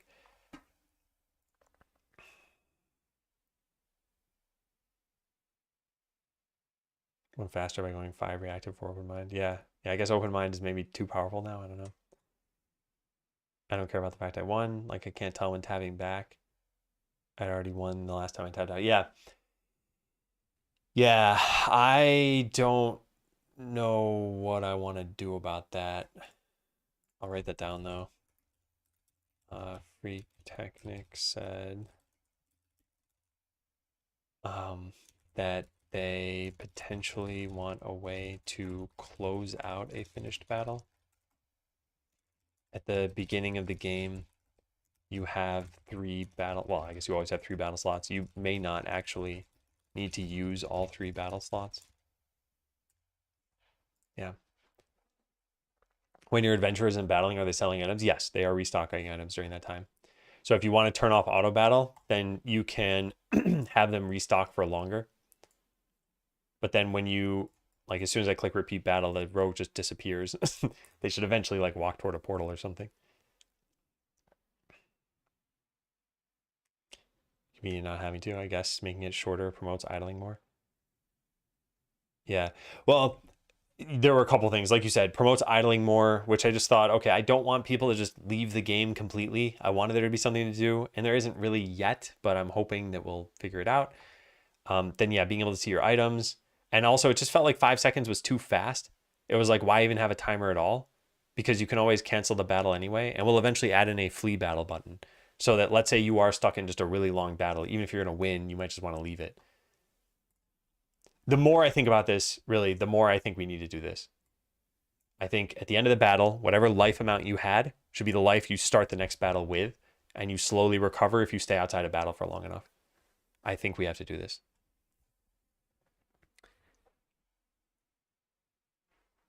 I think this is going to do some good things for the game. We've gotten some feedback on this before.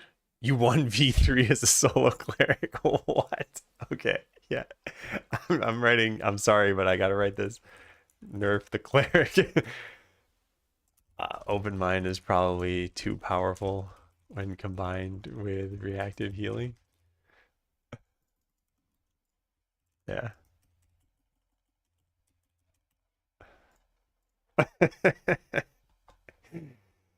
Yep. Too powerful. Can't allow. All right, let's level up another few times. Man, I just really like Quick Strike being maxed out. It's just super cool when your rogue is slashing constantly.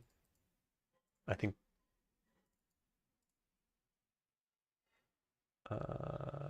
Okay, so we need points in this. Okay, so cancel that auto battle. And then let's see if we can go to the volcano and cancel this one too. Yeah, look at those slashes. That's level 4, I think. Or maybe level 5. They're just like tearing through the enemies right now. Very cool. Okay, cool. So now edit this. I want to go to the volcano and let's put in overpowered cleric right now. Oh, also we can level up once more. Get that, get that, get that, and get that.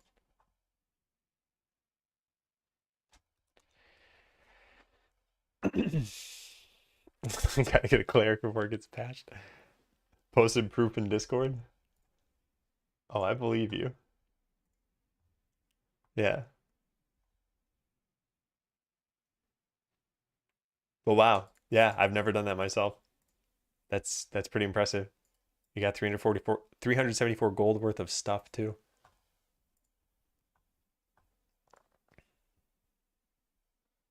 Open to interesting. All right, well, thank you for telling me what to nerf.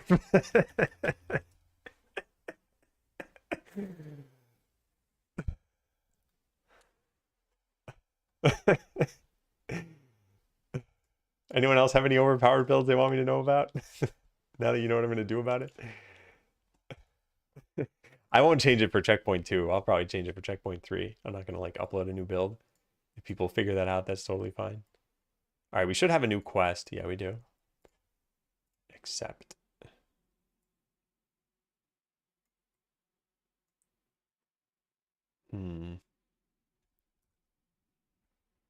Nothing to see here. You know what's not overpowered is the warrior. I think the warrior just needs a change to something here. And I think crush is just a disappointing skill. But also my sort of, did I make the warrior second? I think I might have made them second. I don't recall. I know the mage is the second class you unlock. But anyway, I think the way that I was designing classes changed a little bit when I got to the cleric. And I'm like, we need synergy.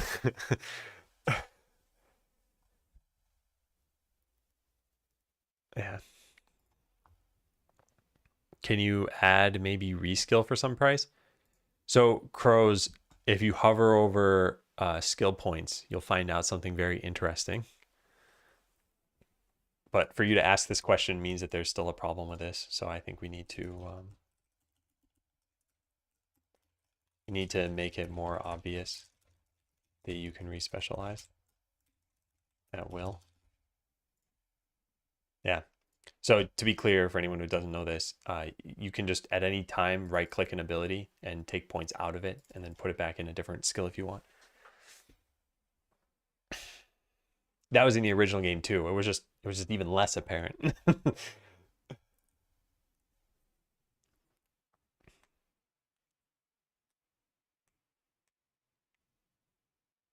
If they were bars instead of text, you could easily have plus and minus buttons. Yeah, maybe that's what we should steer toward. Especially because if we do ever make a mobile version, we're going to need separate buttons, because having to like long press would be really obnoxious.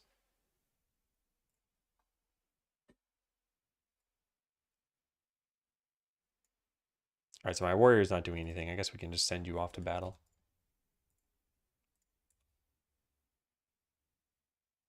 There.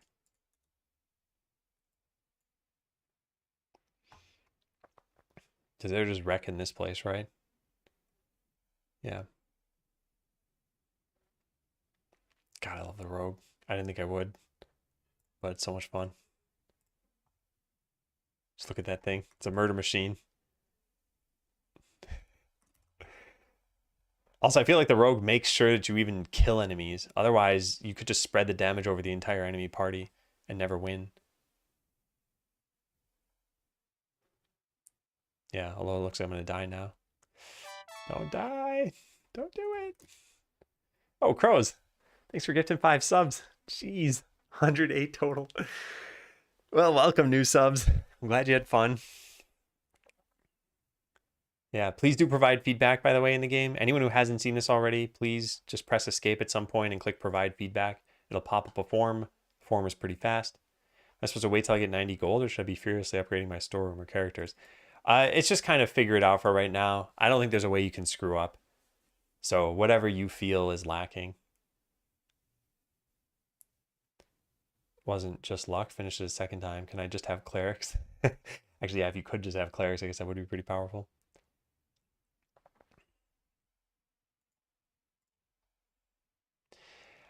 I wonder... No, I don't think I want to do that. I was going to say, I wonder if I should allow for multiple of the same party member, but no, I think they should all be distinct. I think that'll be part of the fun of the game, is figuring out like which ones do you like, which ones work well together. Yeah, and I want to eventually add in a summoner class. Once we have that, I think it'll be really cool to have big parties. All right, I should definitely win this, right? Yeah. Too easy. Too easy. Except for my warrior's about to die. Are they going to do it? Are they going to make me eat my words? I think they're going to win.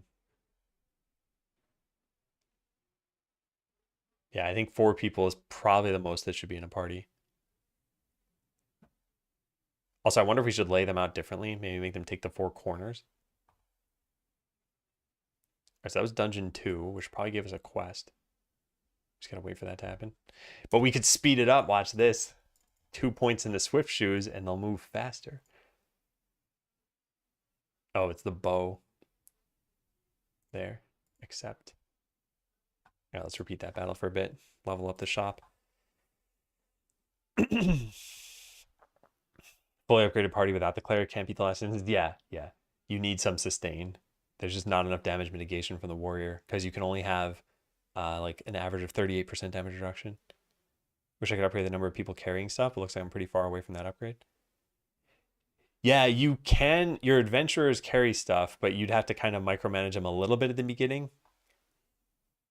But hiring the warrior, it's better used as an item mule than it is as an adventurer. Yeah, the text looking bad is something that needs to be fixed. And this should never have been in the game anyway. We need a notification component. You know, if this were the final launch of the game and I were saying these things, I'd be very concerned that, like, how did we miss this? But a lot of this stuff is known and we just haven't had a chance to work on it yet. Checkpoint number 3 is going to be all over the place. In the graphical representation, some adventurer was carrying an item, then they got summoned to battle. Now the item is in the ether until they return, I assume. Yeah, it's never explained what happened to that item, and I never plan on explaining it. In fact, you know what maybe they could do eventually? This would be kind of a nice polish thing. Maybe if an adventurer has an item when they go into battle, they could drop it off at a chest near the portal and then pick it up again from there when they leave the battle.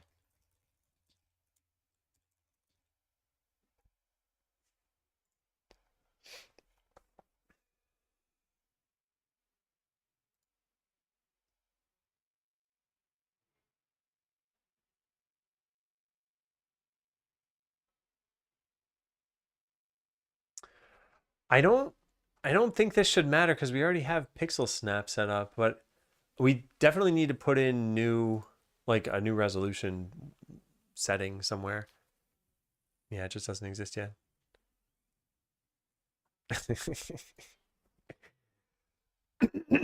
Is there a difference in the placement? No, there's no difference in placement. It's just visual. I already looked at that, yeah. Yeah, and good morning, also pretty. Game just crashed from trying to add an adventure to your party. Are you on Mac, Moogle? Because I've only seen crashes on Mac, or I've only heard about them on you're on Linux. Okay, that sucks. Oh boy, are there any errors in the console or something? I'm guessing you open by just double clicking. But that's very bad. Very, very bad. Exported the build and maximize. Should either be exclusive full screen only? Yeah, that was only the very first build. I since uploaded a new build that's windowed mode. Is there a necromancer? If not, it'll be cool if the first target that dies to it would get converted into a skeleton. There's no necromancer yet, but we coded the entire summon system already. So it should be very easy to add. In fact, I already have a summon skill here. This summons an enemy called enemy or summon test. And it's got some properties, disappears at the end of the battle stage and is untargetable. And then dies after 10 seconds. So we have the capability to add in summons and toggle all of these things. Like we could make it targetable. We could make it not auto kill itself. We could give it abilities. Just haven't done that yet. But that'll be one of the new characters we add probably for checkpoint number 3. By the way, checkpoint number 3, as I mentioned already, going to be all over the place. I wrote early September ? I have no idea when this is going to happen because early September is probably incredibly aggressive. I think I'm going to say late September. And then beta in, I don't know, November. I'm just making things up here. We'll have more insight into this as we progress. I'm not even sure what is in. Where are the milestones? Wait, what? This view doesn't show you milestones? I typed GI. Oh, GI goes to your issues for all of GitHub. I want to go to it just for this repo. How do you do that? You can't? Okay, fine. Yeah, sure. Oh, maybe you can if I were in the. Okay, never mind. It doesn't matter. Milestone, checkpoint 3. What do we have? 39 tasks. Create the end scene, the interest. Oh man, yeah. There's still a ton of work to do. Jeez. Oh boy. Yeah, there's quite a lot.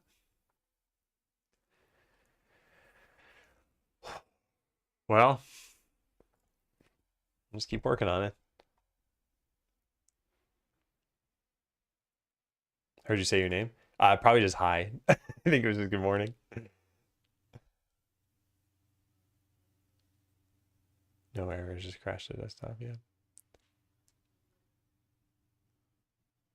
I just researched bone replication technology. Now each of your workers has twice as many bones as they should. Is it just you and Dark working on the game? No, also Quickie Joe.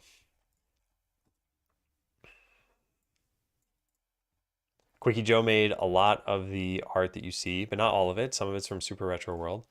But all of these characters were Quickie Joe's work. Then all of the enemies that you see in the game, I think every single one, all of these were done by Quickie Joe. And then there are some new graphics we just added recently, like this slash graphic. The lightning bolt was from Darkstorm. Very fitting that Darkstorm made a storm graphic. Yeah. Let's see. Let's take a look at the feedback. See if there are more responses. There's one more response.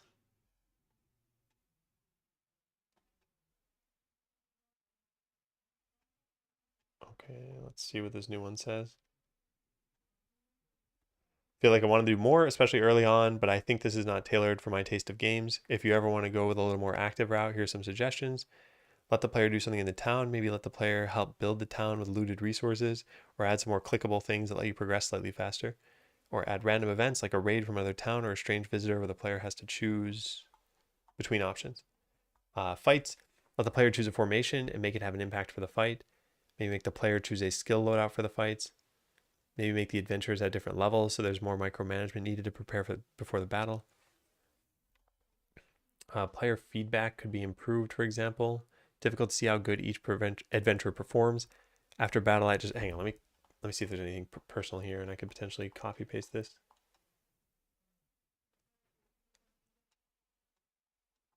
I don't think there's anything personal, but that way I could read this on screen. Okay.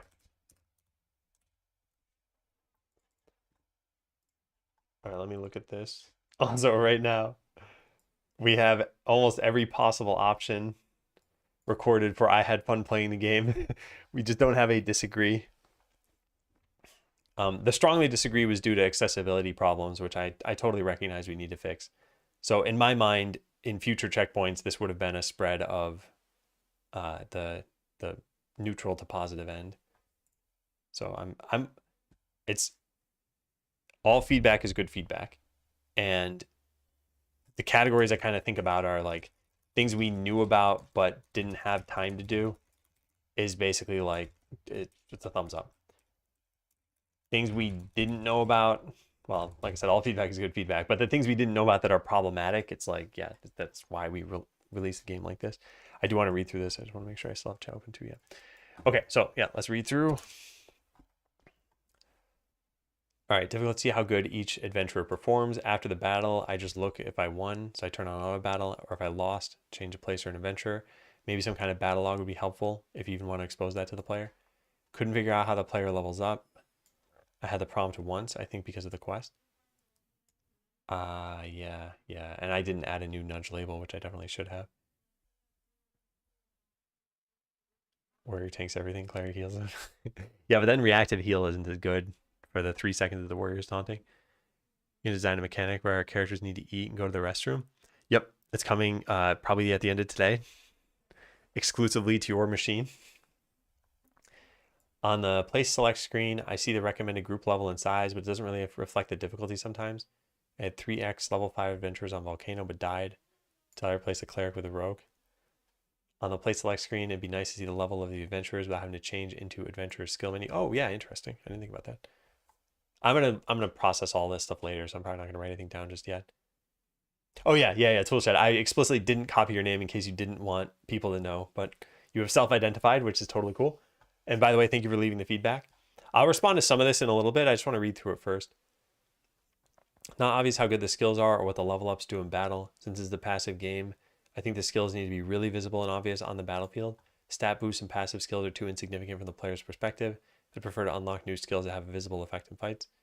Quest indicator could be bigger. Yeah. I need to figure out what I'm going to do about that. It's not obvious why there are 3 vendors in game and if they have an effect on the gameplay. To clarify this really fast, although the game needs to tell you eventually, but each vendor only sells a certain kind of item. So when this battle is over, you'll see a bunch of items pop into town, and the helm goes to the armor smith, the weapons go to the blacksmith, and the potions go to the alchemist. So that's the reason why there are different shops. But it's effectively like you just have one large shop, I guess, because you're finding random items. I'll need to think about that some more. Toolshed said it wasn't clear why there are 3 vendors in the game. I think that even if it were clear, it may not really matter much to players that there are different vendors since the loot is randomized.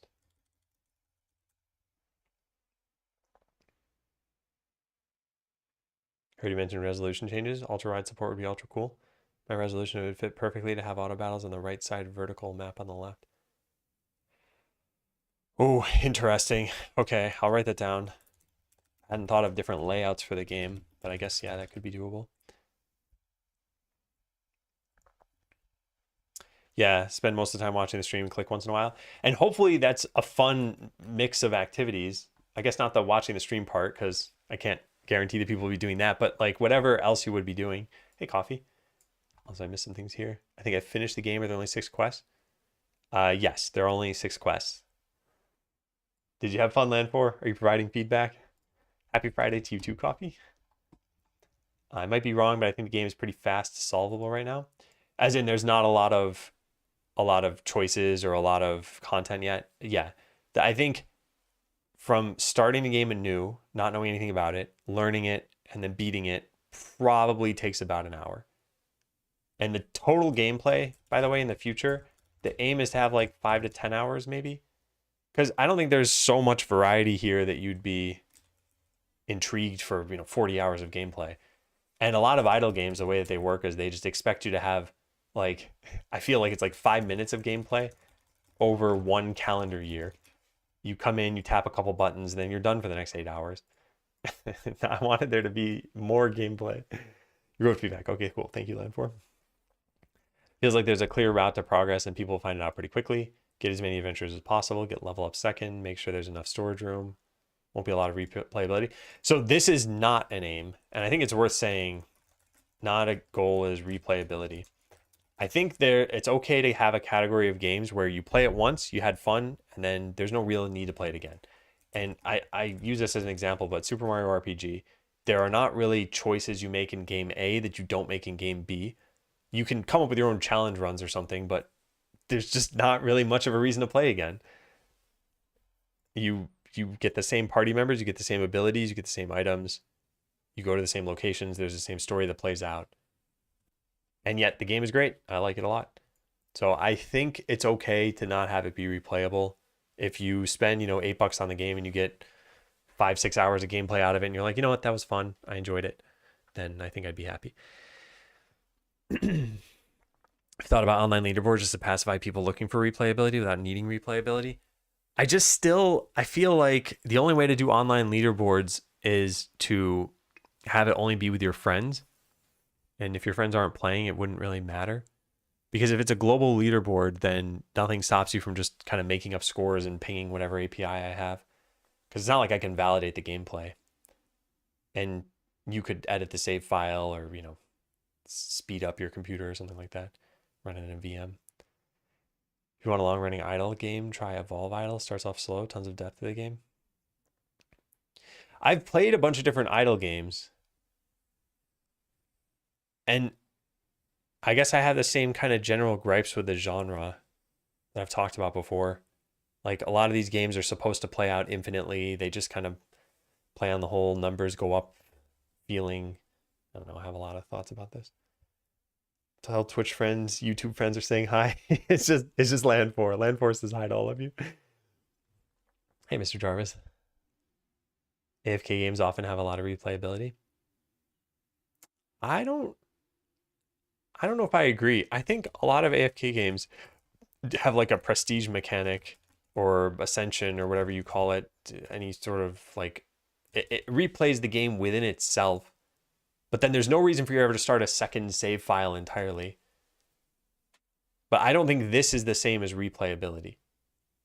In my mind, replayability is a reason to start the game again, not a reason for the game to loop on itself. They're very related though. But a game that does have this is usually one where you're like, okay, I'm going to generally take the same path and get to where I was faster. And this plays into the second thing that I always talk about with idle games is you're really just playing out a mathematical formula. It's a curve. And when you get done with that curve, you copy paste that curve onto itself and move it up the x-axis and and also the y-axis, and you just plane out that curve again. And when you prestige, you just change the curve to make your progress go faster.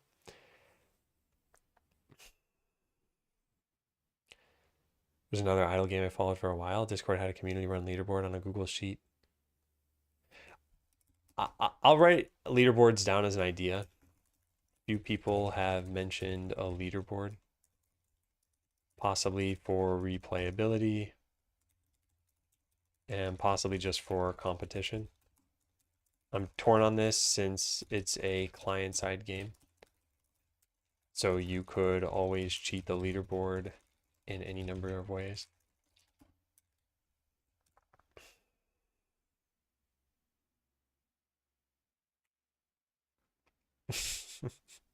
You get cars for your characters.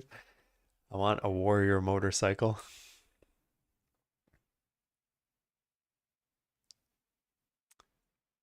Unlock new locations would be cool, or new party members.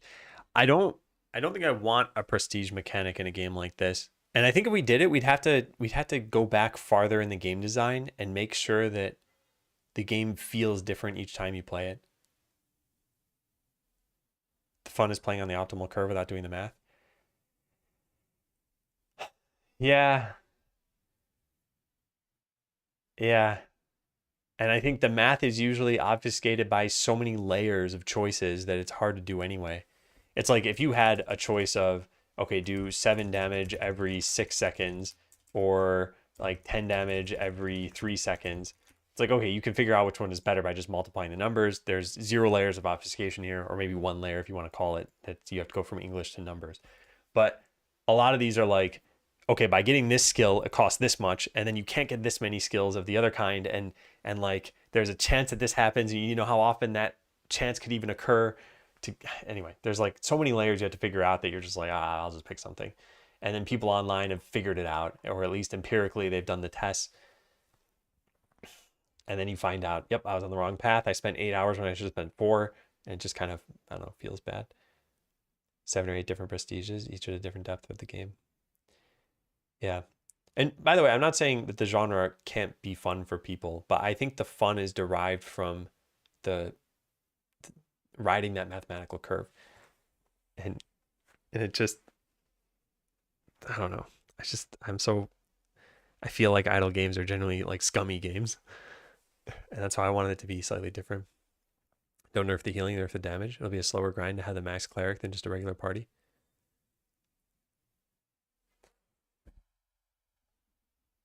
I think once there's a flee button in the game, one of the problems we had originally is like, okay, if I start a battle in the forest with a cleric here, which I can't do because they're currently battling, so let's turn that off.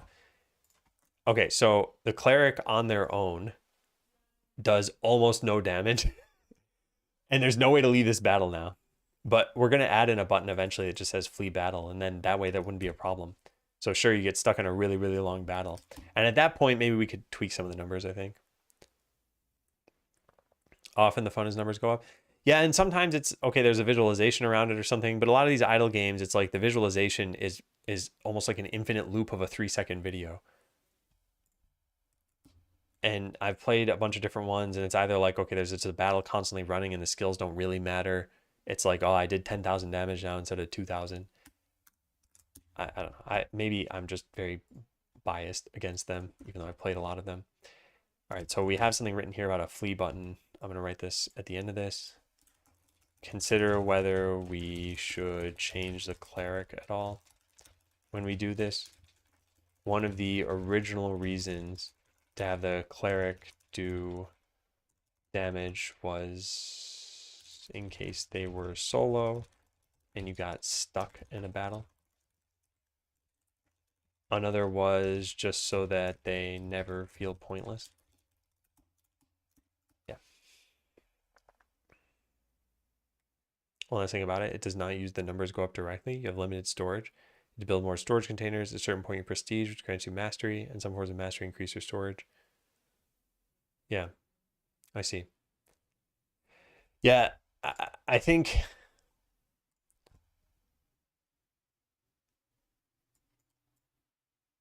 what am I even looking at? Is this like I had to click this a million times? Yeah. Um, I think if I were to look at this game and see what is it like, I'd probably find a lot of the same sorts of qualities I'm talking about, but I don't know how this one specifically works. Yeah, yeah.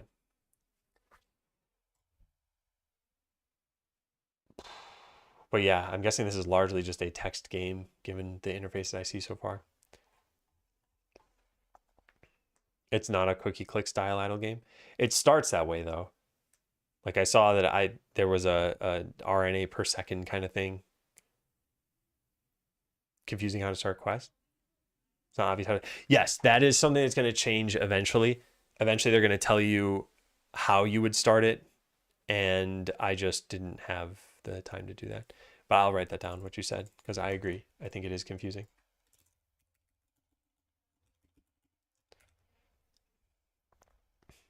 So a cleric is stronger than the other classes, all put together.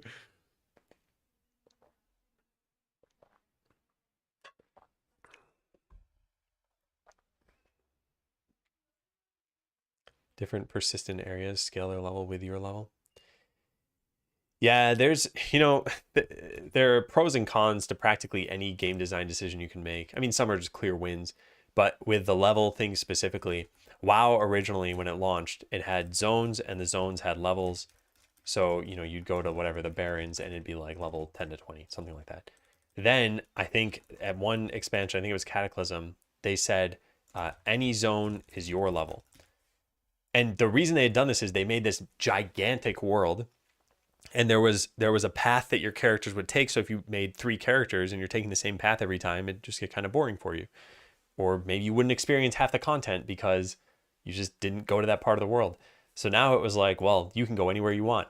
And that was a pro when it came to, well, now the content's actually being seen. You can level up different characters and be in different zones. And it was kind of a con for the people who were like, oh, I associated this zone with this level, or I don't feel like my location matters as much anymore. Yeah. I think Rogue and Mage are the best. Cleric just prevents death in hard battles, but those two melt everything. Yeah.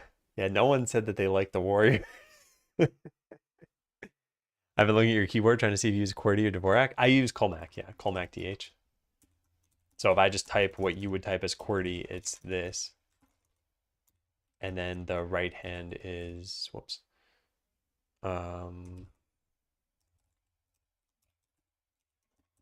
There, that's my layout. I also have the key map here, so you could just see that in the keymap.c.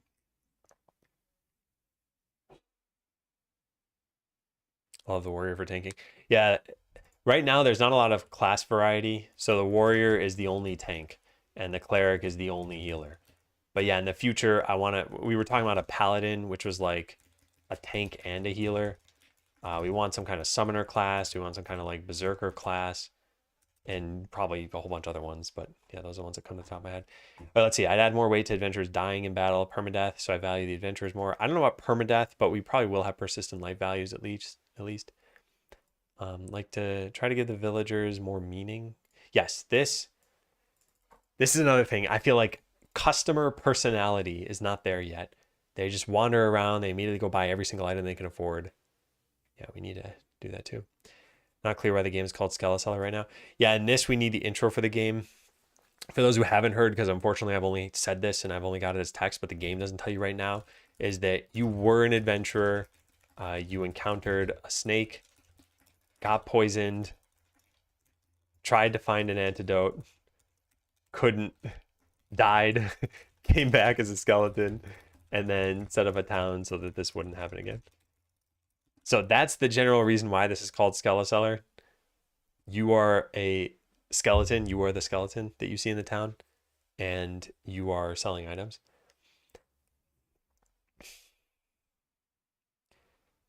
Be as simple as having a small field like 3x3. You can plant, water, harvest for extra gold just to fill in the having more things to do.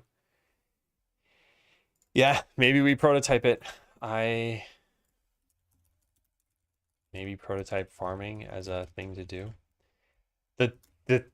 There's one negative, which is we're now in a time of gaming where the zeitgeist for the last few years is like, oh, and by the way, there's farming in this game. And this is going to be another one of the games where we're like, oh yeah, by the way, there's farming. That's the one problem. Maybe think of a thought bubble with an item the customer wants. Yeah. Yeah. I'll save that. I think that's pretty interesting. I never thought about doing things this way, which is, well, customers would probably have to want multiple items unless you had like 400 customers in your town. Yeah. Maybe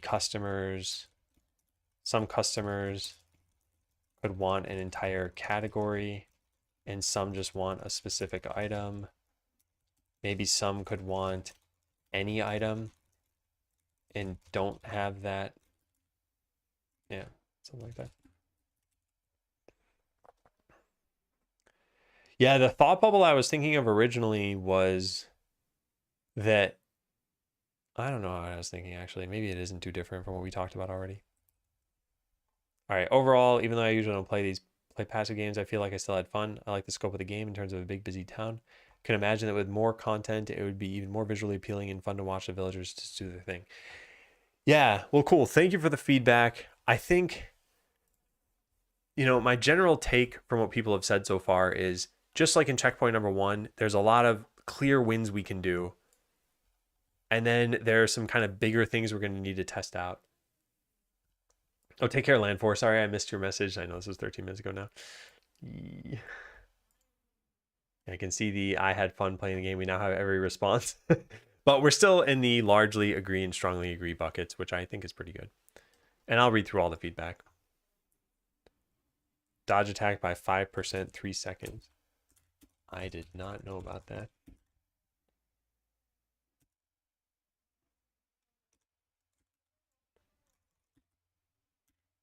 That's by this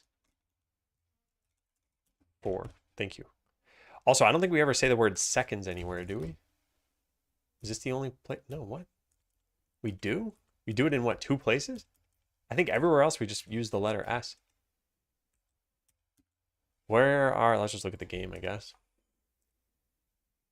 S.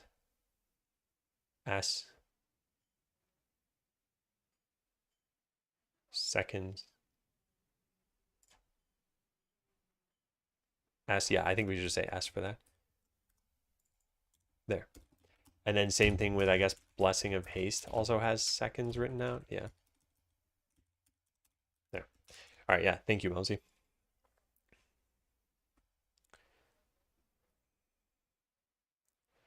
Oh yeah, that also does let us avoid pluralization if we ever have 1 second.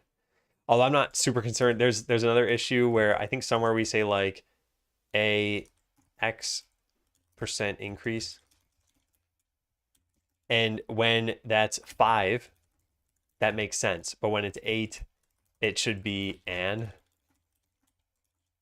like an 8% increase or a 5%. I'm not going to ever change that. I don't care.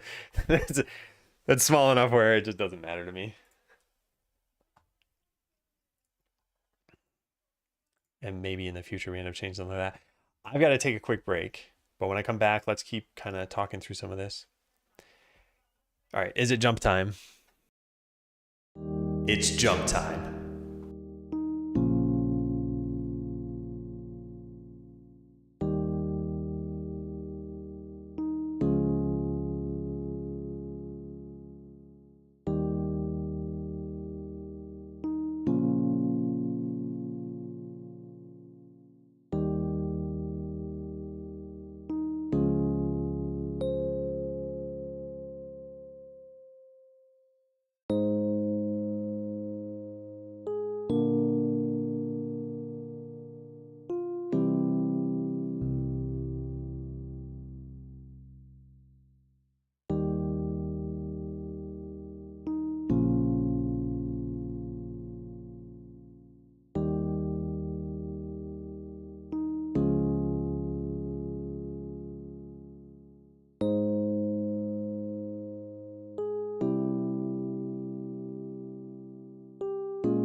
close the game.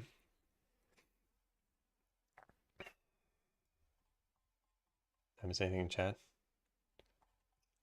Yeah.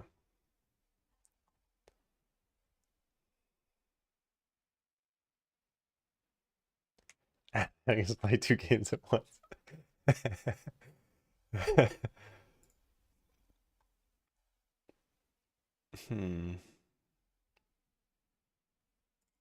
Yeah, geez. Okay, so one of the things that I mentioned is August. I've got another trip coming up, and I don't remember the exact dates. It's like the 15th to the 26th or something.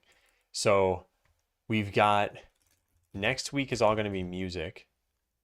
Probably the week after, we'll get back to development. I, I don't know what I'm going to do about that just yet. But that's what is next week? Calendar 2024. Normally I'd go to Google Calendar, but it has a bunch of personal stuff on it. Open a new tab. Okay, the most pixelated calendar we can find. So it's what, the 26th right now? So 2nd, 5th. So we'll have 1 week. 1 week. Like about 1 week before the trip. And then that's it. We just time warp to September, basically. Man. Yeah, so we get 2 weeks in August, I guess. Oh, man. I was really hoping to not just be constantly, like, going by deadlines. But, yeah, I guess we'll have, like, 6-ish weeks of development.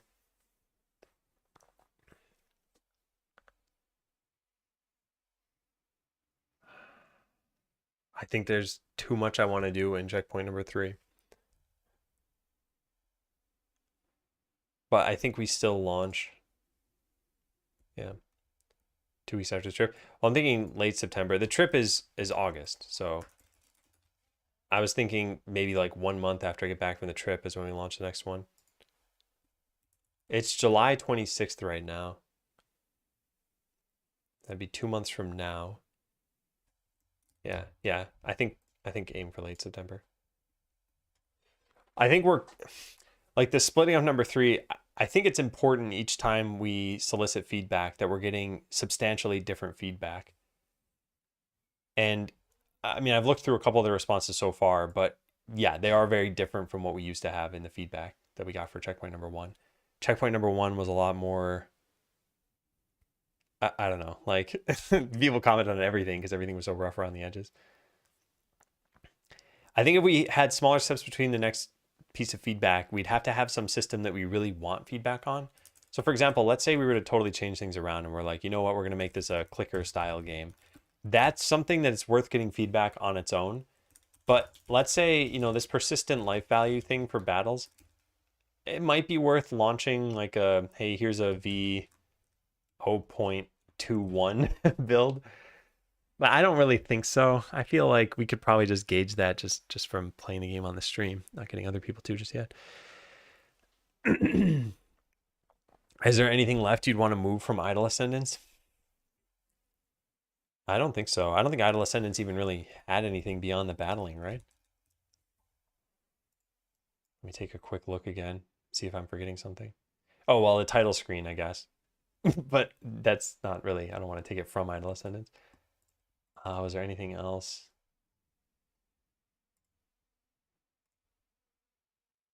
No, yeah, I don't think so. Hey, Broken Crown. 0.21, so the overpowered cleric. Yeah, maybe. Let auto battle wait to start until health is full as an option. Being able to mostly idle while I work would be a blessing. You know, I have that written down, and I said I was torn on it. Let me take a look at what I wrote. Persistent. Consider changing it to show a timer you can customize. What if we just had a check mark? If not for that, you just have a check mark like wait for full life. That way people could idle if they want to. Yeah, I think that's a good idea. Could even have the timer show the remaining time based on when your life will hit full, which it might not be able to compute. No, it might not be able to compute that because we might have some random effect. How do I even know the health outside battles? You don't right now because it's always full, but in the future, it'll probably just show here. So like, here's your party and it'll show the rogue is at half life and the mage is at 70%, and you'll see the life bars slowly rise. We could also show it in the skill tree. But yeah, that's where I think we would render it. And then, yeah, it wouldn't start until they're full. This would let them spend more time restocking.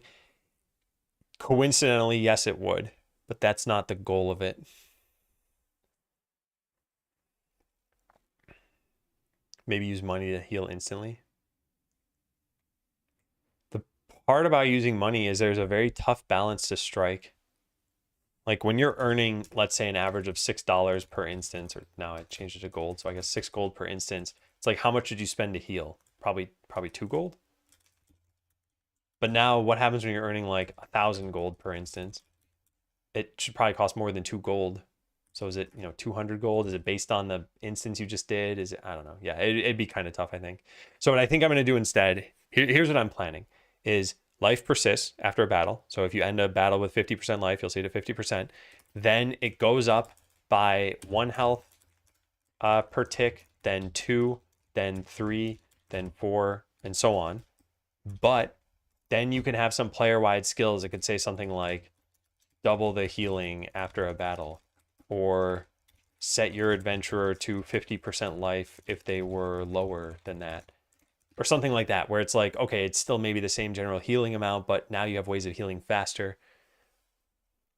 Or imagine something like every time you sell a potion, heal 10% life for adventurers outside of battle. So there are a lot of other things we can do to try to speed up that healing for you, so that maybe by the end of the game, it's almost like the healing doesn't matter. And I think that's fine. I think that could be a kind of interesting idea. Yeah, or buy something that scales for percentages. Yep, totally. A lot of fun so far. Can chat more after meetings. Send my email in the survey. All right, cool. Yeah, thank you, Suprafin. Yeah. Maybe we should write that down too, which is just file some of these. File some ideas for player-wide abilities to affect healing, e.g. Double static healing, or set adventurers to 50% life if they were lower than that, or heal 1%, 2%, 3% instead of flat numbers, or flat absolute numbers, or specific numbers. Any new feedback? I haven't been taking a look. We're up to 12 responses, so I can take a quick look. So I had fun playing the game. 5 strongly agree, 4 agree. So still vast majority, that's what, 40 or 75%? 75% said that they're having fun. And then 1 is neutral, 1 disagrees, and this is the one that said there were accessibility issues. Did you play the first checkpoint? Exactly split down the middle, half and half. And unfortunately, it'd be nice if you could click yes here and then see the breakdown of the other sections based on who said yes. But the only way to do that, as far as I know, is to go to individual responses. And I'm not going to do that right now. How'd you find out about Skeleseller? Friend recommendation. Interesting. Okay, now let me look at the other ones, because now we get into the text responses.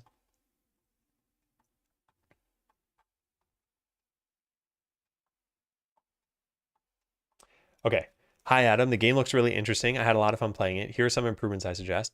Exit battle option. Yep, definitely want to add that. Shop addition. Consider adding a shop where players can buy healing potions for heroes. This would be a cool feature. Boss battles. Achievement system. Screen shake. Dragging the cursor to the top left or top right causes the screen to shake. What?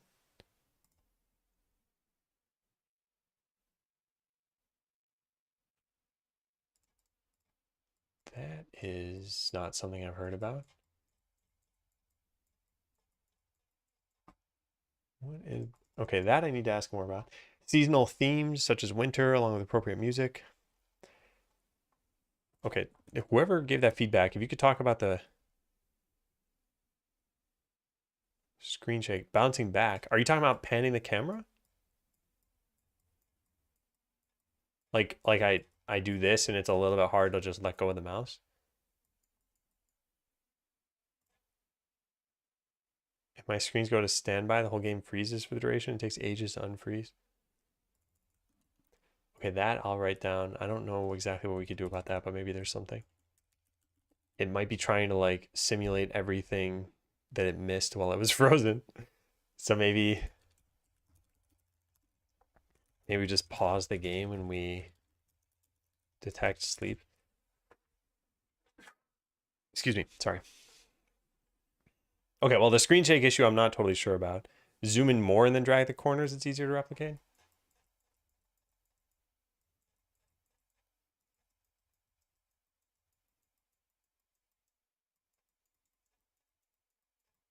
I think it's just this little, like, trying to zoom to the exact corner of the map. If that's what we're talking about here, a video. Okay, yeah. Yeah. All right, can you share the video on Discord then? We have a snapping of the map being set back to the edge. Oh, I wonder if it's a resolution thing. Huh. Okay, well, I'm not sure what this problem is, but yeah, I can definitely try to take a look. General chat has your video. Okay, I'll take a look at that. There's a screen shake issue that Melmsy recorded a video on and sent in general.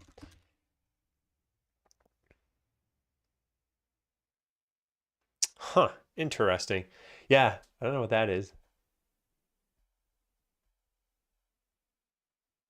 Okay, well, let's see. Okay, is this a result of a tutorial or school project that will stay as is, or a real game that will get some interesting and fun updates to avoid getting bored during the idle phase? Yeah, so I'm not sure who asked this, but it's a real game. And as far as the not getting boring part, I'm not sure what we're going to do exactly. I think part of it's inherent to the genre of just having a game that's sort of playing out. Part of it's due to not having content, and part of it's due to not having maybe one other system in the game. I'm not sure what we'd want it to be exactly. Maybe we do explore the farming thing. I'm not sure. Okay. It's really hard to tell. Hang on, let me just turn this off for a sec. Okay. This checkpoint is a major improvement and moves in the direction that I originally expected, which is cool to see. Acknowledging the UI is in a very early stage, and then we're mostly focused on game loop stage, I think is in a deceivingly good position already. The art improvements / state have also taken a huge leap. I like the direction. Okay, cool. One of the things that caught me most off guard was that there are max levels for the number of adventurers in their levels. It's fun for the player to be overpowered, especially since it's not multiplayer. I assume there's a max level right now due to balancing concerns and focuses. However, I'd counter that direction with I think it's okay if things get a little bit out of control. Perhaps this means that the damage and difficulty of enemies could and should scale relative to the level of your characters. So I generally agree with this sentiment. In a multiplayer game, you can't let things get off the rails because well, your fun is sort of the opposite of someone else's fun in that regard. But in a single player game, you totally can. And yeah, the reason why the max is 10 is just for balance and just because this is a taste of the game. In the future, I think the max should be higher, but I don't know what it should be. Somewhere between 20 to 30 probably. And it's based on how many skill points you have. So if you have 4 skills and they take 5 points each, then at level 21, you're totally maxed out. So we either would need to add more skill points into the game or just be like, all right, your stats just increase. So yeah, at that point, we could really slow down the leveling up. But yeah. Clear indication when you beat in the game? No, there isn't. I guess when you've beaten the final volcano 3, I think, is when you've kind of beaten the game. Scroll to bottom corners and drag up.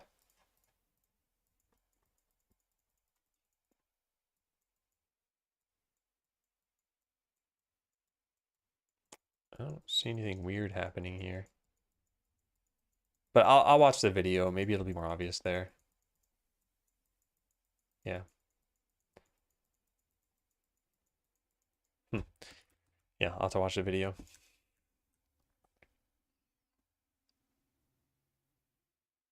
Yeah, it'd be cool if there was some incomes per second metric is somewhere. Feels like it's a game you're going to want to optimize around having the most gold per second coming in. I was thinking this could be a player-wide upgrade only because I didn't know if I wanted players to focus on that. But I do have it written down as an idea. I just got back from vacation. Things are hot at work. Want to say the game looks fantastic. Thanks, Matt. Yeah, I hope you'll try it out too. I know you're busy right now, but welcome back from vacation. Zoom out to the max.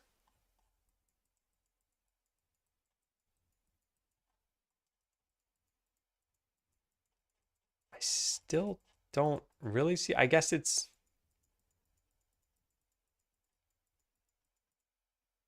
yeah, I don't know. I'll have to... It might be a refresh rate thing.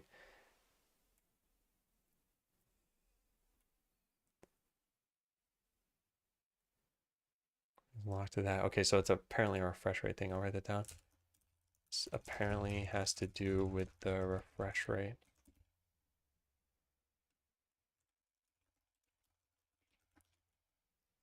Zoom doesn't affect it.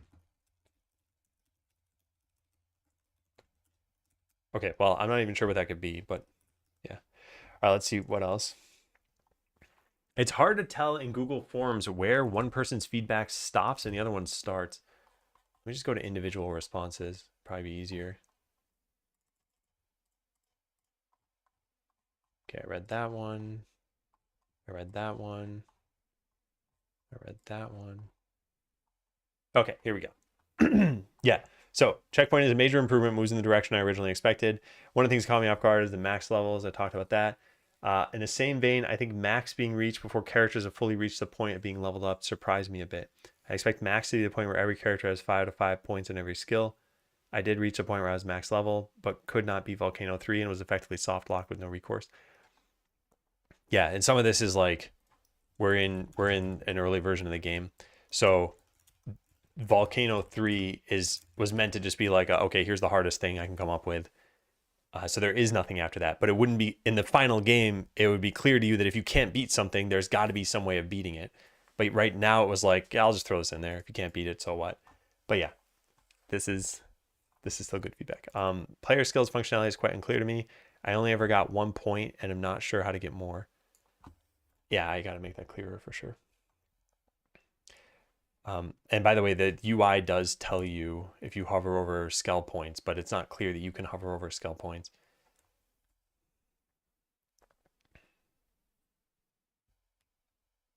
Beat Volcano 3, congrats. Huh, interesting. We're probably using the wrong kind of input or something, or the wrong process. Maybe it should be physics process instead of process. In fact, that's probably what it is if it's based on refresh rate. Probably has to do with using the wrong process function. Maybe just ask Malmsey to test this when I have a new build that might fix it. Yeah. That'd be fixed by making reskill more obvious.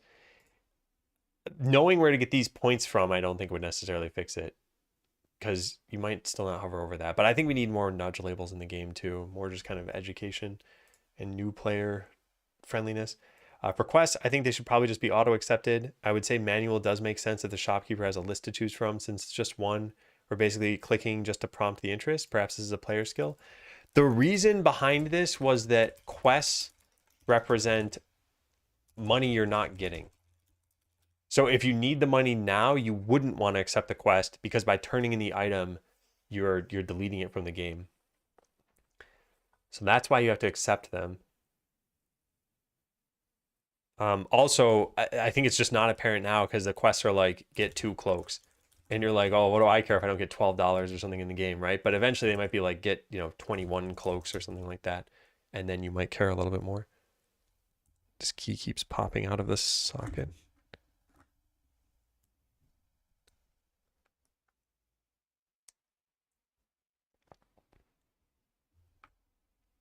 I think the mage is your least favorite. The mage, I don't even think I changed the balance of the mage. But the mage was apparently like super overpowered in checkpoint number 1. I guess when all you care about is damage dealing, then you want to do the most damage, and I think the mage might do the most. Why is this not slotting in? Yeah. Hey, develop it. Okay, for future vision, I'd love to have a set of things that can infinitely progress. It'd be cool to start with a single shop, see it grow, have an insane amount of adventures, etc. Similar to how Cookie Clicker lets you go effectively infinite to the point of your satisfaction. That's what I'd like to see the most. There being an end game state feels a bit out of the game loop to me, since this means that if someone wanted to have a Skeleseller open every day, they'd be in a position where they start a new game. Yeah, this is something that's kind of tough. So this is a category of feedback I didn't really talk about, which is like game design that just doesn't fit my vision, I guess. And in this case, the feedback is like, I want to play this over weeks. And my vision was like, this is like 5 to 10 hours of gameplay. I think this is going to be a little tough. Yeah.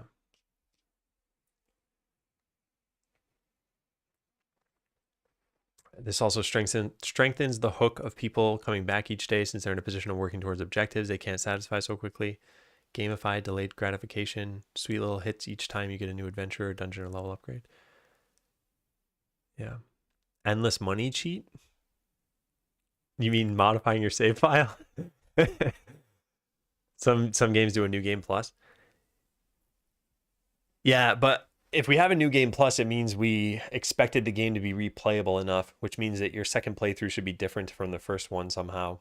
And there's just not a great way of making that happen right now. No, just in-game method. 1 sec. Okay, I'm curious what this is.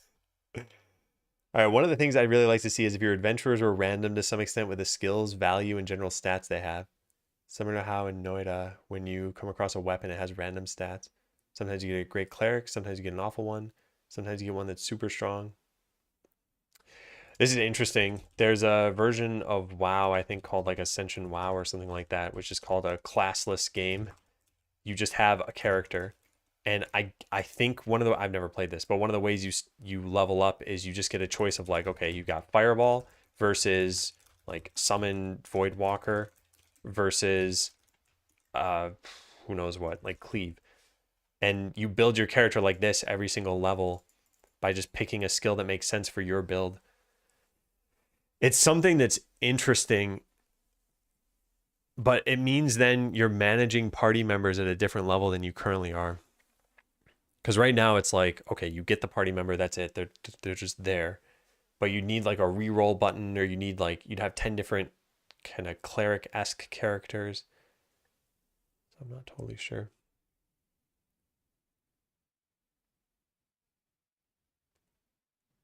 Yeah. Might need to specify that it's quick single sitting auto battle or idle game maybe. Yeah, I think the marketing is where it has to be made clearer. And this is why I just can't see this game getting done by the end of this year. Yeah, Q. I believe the game should incorporate more user interaction rather than focusing solely on passive background farming. Yeah, this is the feedback we've gotten pretty consistently since even Idle Ascendance. So Idle Ascendance and then checkpoint 2 or checkpoint 1, checkpoint 2. It's been pretty consistent. We can try farming. I think we're gonna need to prioritize that. I'll have to see if people even like this. If I do this, it may be worth releasing a build with just that as a change to see what people think.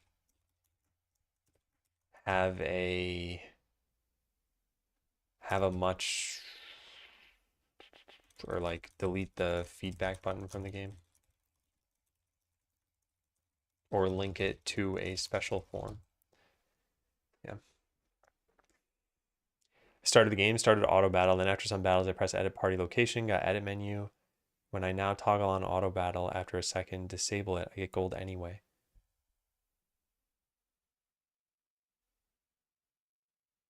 Oh, wait, really? Okay, hold on. Let me see if I can do this. After some battles, I press edit party. I got the edit menu. Now I toggle auto battle on. Okay, how much money do I have? I have 2905.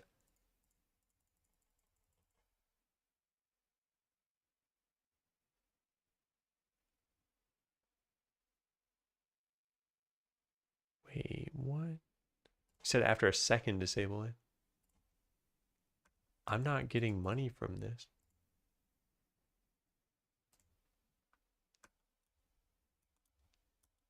Are you sure it's not just from items being sold in your town? Like it's consistently going up?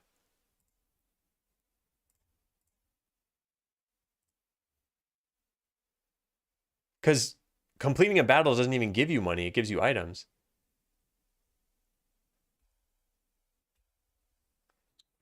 You learn skills from weapons. I played Final Fantasy Tactics Advance, and I think I remember the system. By the way, I'm not saying this won't work. I'm just saying I think it's different from the Vision, and you can only go in one direction with this. You either have characters that have static abilities, or you have characters that don't have static abilities. So I kind of like the idea of, yeah, what if you had different just combinations of abilities? So you got a, well, I guess it wouldn't be called a cleric anymore, but it had reactive healing and like lightning strikes or something like that. And maybe you like that class. I'm not sure. I'll write it down as an idea. I'm not sure if I'll end up doing this. Got an idea through feedback. What if you had a randomized set of abilities? This would probably break synergies quite a lot and change the design of the game in a fundamental way. You would probably have to you'd have to be able to manage these dud combinations by dismissing them or re-rolling them. Forgot the email. Oh, that's totally fine. Oh, I think you can edit it. Yeah, War Eagle, I'd like to hear more about this because I think what you're describing of getting infinite money, I wonder if just you were getting items and you didn't realize it. All right, anyway, let's see. A procedural layout of the town seems interesting, but less for specific gameplay loops and more for the fact that each new game save feels like a fresh playthrough. Yeah, lots of people are talking about the replayability aspect, and I just still feel like I think the marketing needs to be incredibly clear. This is not intended to be a replayable game. Otherwise, I think people will have that as an expectation.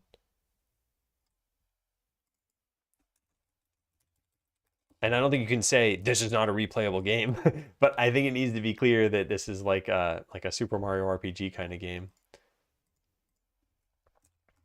We want the marketing materials somewhere to make it clear that this game isn't intended to be replayed. Many people have commented on that in their feedback. Is the genre normally replayable? I would say that as a genre, like idle games typically have the form of some form of like prestiging, which in a sense is kind of like replaying, but it's just faster usually. So as a genre, I'd say that's the most common thing that I see. Like the games that I think have the most replayability are the roguelike kind of games or roguelike or whatever the term is exactly. I always forget the difference. These are like, okay, practically everything's randomized. So of course, run A is going to be totally different from run B, which is going to be different from run C. And then of course, obviously there's like everything in between. A lot of multiplayer games are replayable just because you're having fun playing the game. Let's see. As far as feedback goes, I've had to focus on key loop things, knowing you'll take care of the UI, accessibility, data information in the next checkpoint. A lot more thoughts, but I think the final thing I want to leave here is that I want to mention that I think people wanting to design around replayability is a desire for more. It's a sign they had enough fun to want more or to want to be able to experience more, which is the bucket I fall into.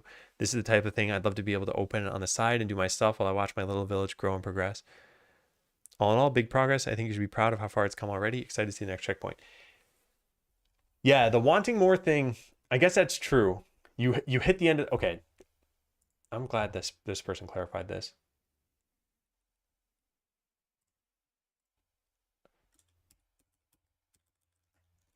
Actually, it may be I was getting that feedback because people were having fun, but the first two checkpoints had no more than 60 minutes worth of gameplay. Wayne, thanks for the resub. Welcome back. Friendship ended with a warrior. Mage is my new best friend. Shave 30 seconds off my time. Okay. Simple single sitting auto battle or idle game, maybe. The single sitting part, I don't think I would probably say, only because I do want the eventual duration of the game to be about 5 to 10 hours. And I think for most people, hopefully that's more than one sitting. But yeah, something where I'm like, look, this is meant to be a more active game. I don't know. I don't know. I gotta think about it once we've got the game in front of us and we can see. Ask is lack of replayability might be an expectation. If you subvert it, players might not like that. Yeah, which is why I still feel like this is sort of outside of the idle genre. And I think if you put right in the trailer, like not an idle game, you don't just sit there the entire time. But then people would be like, oh, so I'm actively playing then. And I'm like, well, not quite. So I'm not sure. And that's why I think we need to prototype some kind of farming thing. Rare trophy hunts, maybe visual or gear sets. I think we will probably eventually have bosses in the game. That would probably be sort of like the trophy hunts, but the gear sets and everything, I don't think we're gonna end up having that. Oh, I do think some of this stuff would be cool. I'll also say this: there's a plan to get to V1, and so I've got a sort of vision in my head. I've got a bunch of tasks we have to do, but I've never really thought of like a V1.1. And a lot of these ideas that we've gotten from people could be things that after the game is launched and we've been like, you know what, this is doing pretty well. Well, actually, I guess I have thought of this. This would be probably mobile. But then let's say we've got both those things. Then a V, let's say 1.2 would probably contain things like, I don't know, more achievements, for example, or like, yeah, adventurer cosmetics, something like that. Where you continuously play about unlock stuff. Yeah, except for as people are commenting now, it's not exactly that yet. It might be the selling in the store, still experimenting. Yeah. Because I was gonna say battles don't actually give you money; they just give you items. Yeah. Okay. Anyway, all right. That was one piece of feedback. Let's go to the next one. We're on response 8 of 13 right now that I'm reading through. Unidle game. Yeah, like I said, I think what's going to happen is when I'm finally ready to make the trailer, I'm going to look at the current state of the game and think, what do I want to communicate here? And maybe the trailer isn't even the place to do that. But yeah, I'm very concerned about the timeline of this game. I didn't want to bleed into 2025, and I think it's going to. And I think part of the reason why, I mean, I lost practically all of what month was it? June, maybe? And now I'm going to lose half of August. And I mean, the things I went to do, it's not like they weren't fun or something, but I want to make Skeleseller. Volcano 3 can be beaten with one adventurer, as evidenced by Dead Robot Dev, I believe. Okay, so this next thing, let's see. Quest icon is hard to see if you don't zoom in. Okay, yep. That's something I want to fix. That was the full feedback, by the way. Let's look at response number 9 out of 13. It is stuck on loading response. There we go. Okay, update feels really good. Battles feel good to automate. Quests work well for expanding shops. Save and load works as expected. As an alpha build, it's great. I'm excited to see it grow to a full game. Things I'd like to see more in the game. More adventurers for different party compositions and more battles at once. Ooh, more battles at once. I wonder how this person played exactly. Because right now, you can have 3 battles at once, but there's not really a need to. So probably most of the time you have 1 to 2 battles going. But in the future, imagine if you had 10 adventurers, then it would be pretty reasonable to have like 2 battles all the time and maybe occasionally a third. And if you had 15 adventurers, maybe, yeah, you always have 3. Something like that. All right, more quests, more depth to the quests, more town management. I'm not sure how this would manifest, but I want to do things with the town when I get a flow established with my adventurers. Maybe leveling the town as a mid-game phase. More lore is always welcome, but note I have a bias for lore and world building. Excited to see more as you continue to work on it. Okay, yeah. All right, response number 10. Rate this game is like rating a pizza based on a piece of raw dough. I do not like the idea of this game of this being an idle game and highly dislike if I had to wait for hours to progress as it stands right now. If there were more complex decisions to be made, maybe, but even then, yet another idle game seems boring. The way I played it was to focus on getting as much money as fast as possible. There's no reason to risk high-level maps, and it's 10 times faster to earn money by winning easy maps fast rather than maybe hard maps or slowly hard maps. Do not use Cleric for fighting since that one deals the least damage. This just lacks depth. Player and adventurer skills do not add depth. Skills is find the probably best thing and dump all points you can into it. There's no nuance in the selection here.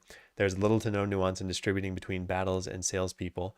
Even if the UI was polished for this workflow, I'd need a way to gauge which party does well. I could see this management aspect of the game being expanded on, but in order to succeed here, I'm pretty sure we need more than 4 characters. Something closer to Darkest Dungeon. That might be it, because for management to be interesting, there need to be challenges that are not statically solved. Yeah, there's a little bit more that I'm going to read eventually. I think the idleness of the game, I think, can be a sticking point. And we've heard people say they want more to do, and we've heard other people say they want like longer time frames, which is, it's kind of like saying less to do, but not exactly. And then there's, you know, kind of everyone who probably feels like they're sort of in between, maybe the people who had fun right now with the game.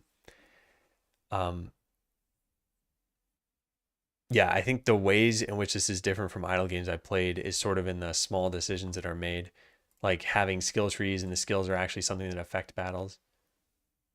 What was that I just clicked an X on as I opened this? I don't know what that was. I should probably watch the VOD for that. Let me read the rest of this though. Bug, from what I can tell, loot teleports into chests right after battle. Then adventurers run to the chest to pick up items. Just before they can drop, they get teleported in the battle. It doesn't, so I don't know who this person is, but it doesn't delete the item. It just puts it into the adventurer's like inventory, and then when they get done with the battle, they're gonna put that item in a shop. Summarize, this is overall fun, but obviously very unfinished. To the point where playing it doesn't make too much sense. I guess the main question at this point is just idle versus active management. Okay. Very hard to know what to do with this feedback because I don't think the game is so early on it can't be judged. And I think the feedback we're getting is valuable. So at the very least, I mean, this is helping me. But also, I guess if you have fun playing a game and you want different things, but you don't feel like it was a waste of your money eventually, is that feedback I should act on? It's hard to say. Oh, thank you, Crows. Let me see. What did I click next on? Are made. Oh, I see. It was the quest dialogue. Okay, I was wondering how something could be so big in the game, but it was one of these. Yeah, it was just scrolled off screen. It can get big because this is one that's in world space.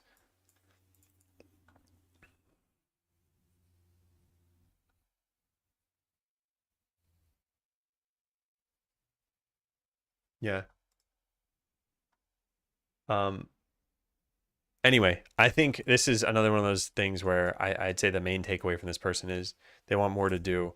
And this is something where I wonder, like, is a farm aspect something that they would want? Farms in a lot of games are something you typically want to automate, though. And this would be one of the cases where I'm like, there's very limited automation you'd have with it. And I don't know if it would add enough. This, I think, gets to the other point I was talking about earlier. Idle games go in one of two directions usually. It's either they go the idle route, which is like wait hours and hours between doing meaningful things, and they go the systems route, which is like have 10 systems in the game so that you're always doing something in at least one of them. And I've seen both kinds of games, and I always kind of felt like the systems route ones are like, just give the player some clickable buttons. They don't need to be meaningful decisions. It's like, hey, you've got a farm and now you've got 4 different things you can click. Go harvest your peaches and plant some new things. And now go over to the battle system and be like, I got to put some skill points in over here. And now go over to the other system and, you know, fish or whatever. And I feel like, you know, you really start analyzing games when you think about this stuff. Because sometimes literally just clicking a button can be fun for somebody. Sometimes it can be tedious. And it's all, what does that button represent? Anyway, I'll have to see where we go with this and what we do with the farming thing. Cater to both types by adding an active component that could speed up progression. but is optional. That's true. Yeah. And I think I should write that down for what we talk about with farming.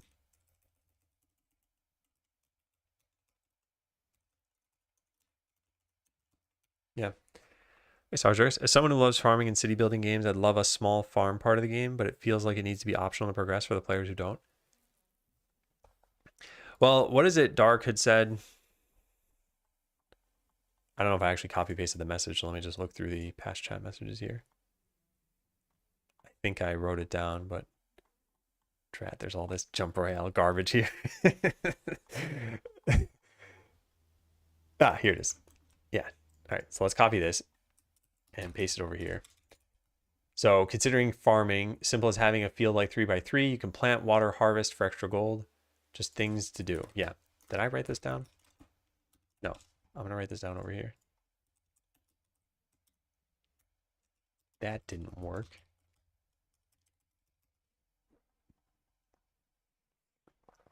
Favorite part was when my party got wiped on the first attempt at Forest 2. Yeah, there are 9 enemies there.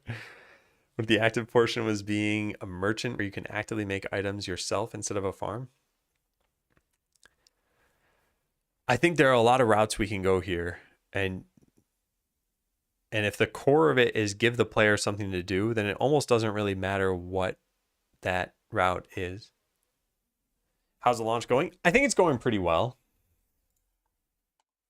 I can show you the roll-up of all of the answers so far. So I had fun playing the game is still in the like pretty strong agree section here, or what, 36 plus 43. So 79%. And I'd say that's pretty good. There are rough edges, but they're less rough than the first thing. Most people actually at this point did not play the first checkpoint. And by the way, for frame of reference, the first checkpoint had this spread. A lot of people in the agree bucket and not as many people in the strongly agree bucket, I guess. Whereas now it is more people strongly agree. Then again, this had more responses, the old one, 47 responses. But also no disagrees or strongly disagrees, and this one has a strongly disagree. Is the link still live? Private link to checkpoint number 2 and the dock is broken.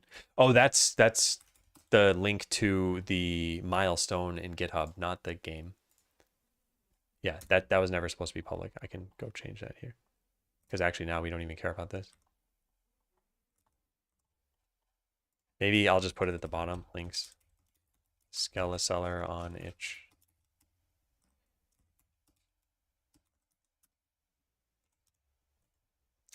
Stupid Google Docs does this thing. It's so annoying. If you ever type out, like, check out this game on itch.io, and then you highlight it and press Command K, it just immediately makes it a link to itch. Because this is a site, and it thinks that you're trying to turn the whole thing into a link to the site. So annoying. Oh yeah, where was I opened this so that I could... Yeah, this private link to checkpoint 2 should now be private link to checkpoint 3, which I think is just milestone 4. Yes. Okay. Collecting raw ingredients and making items so that they sell better according to the customer preferences. Make it more interesting, the decision sense of which area to loot, which items to craft. You know, crafting is something that I feel would add a lot of complexity to the game, because any crafting UI needs to have the inputs, outputs of usually many items. So this is like a scrollable or maybe a searchable list. And when you just think of this in itself, I think it's harder to understand than, let's say, farming, which is like, hey, a fruit is glowing. Why don't you click it? Like, if they both give you something to do, then maybe we should go more toward the simple route. I'm not sure. I am seeing less in the feedback about, hey, I was confused about X. So I think the game is doing a slightly better job explaining itself. Anyway, let's look at the next response. So this is number 11 out of 14. Let's see what this person said. This is Freak Technics feedback. Brought this up on stream, so you already know it, but documenting here for completeness. Font scaling isn't great. Yep. I think it'd be good to advance from the U1 state of a battle if you no longer actively use that slot. Yeah, and that I gotta think about. Quests aren't very visible into my face. Yep. This actually looks like a kind of like a game now, and I can see the little polish things that are missing that will make this feel great. Yeah. People buying things are so rude. They don't even pay at the shopkeep. What if some customers bartered to make the gold less consistent? Oh man, bartering. I never even thought of that. Let me write that down as an idea. I don't know how that would work because it'd have to leave an item, and that means you'd have to be able to accept the item.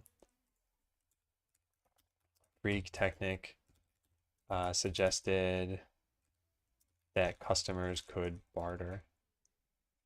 Yeah, interesting. How do I know a new location is available? I reached Adventurer max level at... Oh, you know what we need to do? I need to write a note to myself. Look through feedback. Make sure to parse it all. Yeah. Hang on 1 second.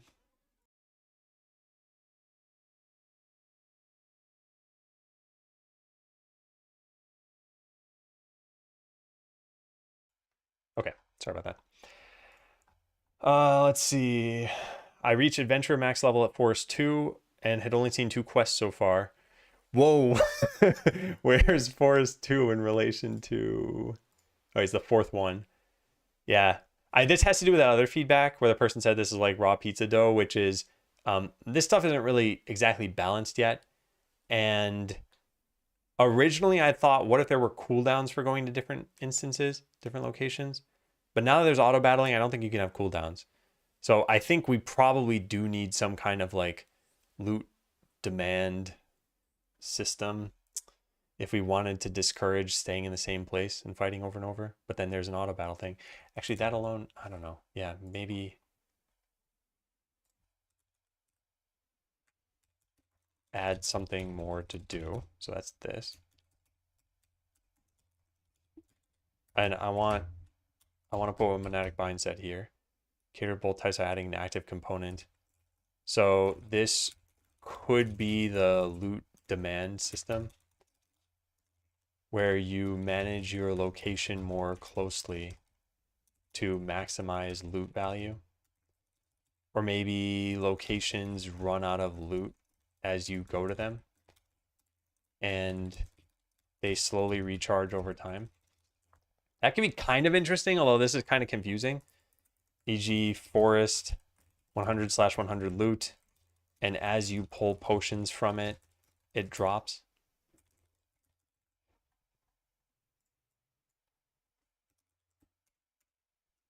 Yeah.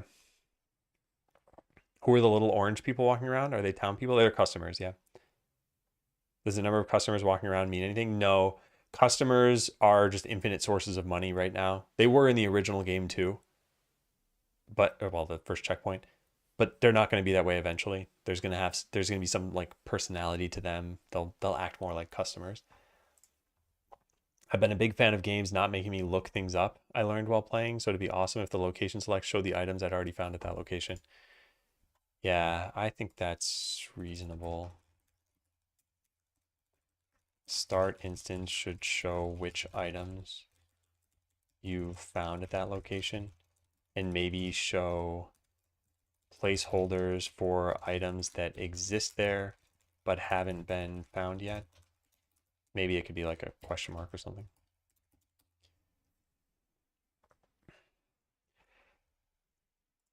All right, player skills that increase the amount of money you make by either doubling or letting you sell stuff only have value while you need money.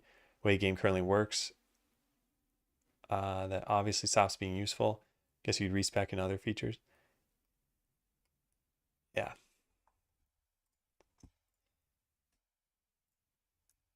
Yeah, the not needing money at some point happens pretty early on because the only things you have to really spend money on are upgrading your adventurers and then hiring new ones. And I think the total amount of money that takes is like 2,000 maybe. So not too crazy. But okay, cool. Let's go to 12 out of 14 here. I'm just looking through the feedback. I'm keeping it off screen just because I'm not sure what people say and I don't want to accidentally leak something. Like this person has their email in it. All right, storeroom is a nice idea of handling item sales. It slows down the game so it doesn't feel like a grind where the key is to click buttons fast. That's a good thing for this game. Moving camera to the edge, shakes. Yeah, that I gotta look into. Hiding the adventurer immediately after a battle win makes it look like they may have died. The U1 text then confirms this was not the case. I noticed the visual feedback first, though, before reading the text. Yeah, that text also isn't supposed to be there. This was something that in the first checkpoint worked because, I'll show what I'm talking about here. Let's say you repeat a battle and then I click win. You see that text right there that says battle won. It's just kind of floating there. That's got to go away. In the first version of the game, the town had a lot of just blank gray space. So it was text floating over blank gray space and you could read it. But now it's floating over green and brown and like blue and whatever other colors you see here, and it's really hard to read. So yeah, we need like a proper notification component. Plans to have the town and number of customers be expandable. Customers, yes. Town, uncertain so far. Also, I feel like I want to have some control over how things get sold from the storefront. In what way? Like, is there a problem you're currently addressing, or you're saying I just want to have more agency in how things are sold? I'd like the game to make it so that the agency is needed. Okay, adventure selection could be clearer. This mainly affects new player experience. After I played for 30 plus minutes, I no longer had the same clarity issues. I think one comes from the small detail that the vertical positions are not consistent in the UI. There's gray text that says click a member of your battle party to remove them. When you click it, the text disappears, so the adventure icons move up. This makes me lose track of what my click actually did. Yeah, I think what would be really good about this UI is if clicking, instead of just immediately moving them, like sent them slowly to the section where they belong. So imagine this slowly moving into available adventure. So you're like, oh, okay, I moved it between there and there. That's probably incredibly tough to do. But yeah, how many people are working on the game? 3, yeah. 3 people, 2 developers, 1 artist. Simulate them going to the portal. Well, about the going to the portal part, I was thinking, okay, this is actually something I did in that game, OpHog. So if I show this game, this has kind of what I was thinking of here. So here are all the characters that are just wandering around on the map. When you click a portal, they all have to make it there before it goes into that place. So now if I forfeit and I go to this one, they all have to run to that. So I was thinking that exact same system could be used here. When you click repeat battle or something, your characters would have to walk to the portal first, which might be confusing because your auto battle timer might have hit 0, but then they're not actually, I don't know. I don't know what I'm going to do with that. I'll have to think about that. I only just thought about that now with the walking to the portal thing.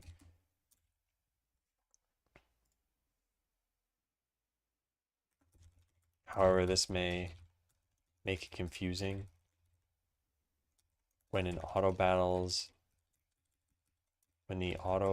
timer is done, but the adventurers only then start walking. Yeah, either way, I could see there being some confusion there, no matter what choice we go with. All right, let me see the next one. The distinction between adventurers assigned for battle and adventurers in reserve could be improved the following way. Adventurers that are not assigned could visually look like they're sitting on a bench. The bench sprite could be static as a background, maybe a wooden bench just to be more clear, just like the benches that are already on the map. Yeah, it's an interesting idea. Yeah, like you have a proper bench. I think the other thing that might help is if I made this vertical, maybe. Like you had your available adventurers listed on the left side and then your battle party on the right side or something like that. I don't know. Adventurers that are selected could have the battleground of the selected place as the background, a smaller version of the map so it fits. Yeah. Add text shadows on the storeroom price text, 3G for example, storeroom price. Oh yeah, in here when you, yeah. The quest marker wasn't visible. I missed it 2 times. Maybe make it bigger or bold. Some games have it on the top right of the screen. Maybe that should be considered here. Accepted quest would be visible on top right. Maybe in text that says new quest is available. Like to have more things to click on the map. Game is visually pleasing. UI could have more graphics instead of plain buttons. I understand this is an early version. Okay, cool. Yeah. Hey, doctor. The good doctor. Is there any benefit to have adventurers not in battle? I can see that they help with moving items around. That's currently the only benefit, yes, but in the future, we're probably going to persist life values. And then when not in battle, they'll heal. Well, slowly. So that'll be another reason to not have them in battle. And then I feel like we'll have the right tension between battling and not battling. Okay, we've gotten another couple pieces of feedback since I've started this. So now we're at 13 out of 16. All right, I don't care about the items because they're just being sold. I don't care about the vendors because you can't control what types of items you get, really. Can I? Yeah, not really. You can change which instance you go to, and the instance only drops certain items, but yeah, generally you can't. It's weird that your character will start moving the loot they got and then disappear as soon as they go into battle. Yep. Never needed or got 3 battles going. Can I see what items I can get from going to particular locations? Could maybe allow the player to make more interesting decisions. Yeah, that's what Freak Technic had suggested, and I think that's a good addition to make. Probably just you hover over this and you can see the details. And maybe, I don't know, yeah, I'll have to think about that. Could also have quests unlock certain character upgrades. Yeah, quests are probably going to be the way you hire new adventurers and the way that you level them up. No, maybe not how you level them up, but at least how you hire new adventurers. There'll probably be a quest that says like, bring me, 14 swords, and then you get a new adventure option. Felt good to assemble a team to beat Volcano 3. Pacing felt slow to build up. That might just be how the genre works. I'm not used to it. Okay, wait. There was something I thought of as I was... Oh, yeah, that's right. The whole setup for items and vendors. Where did I write this down?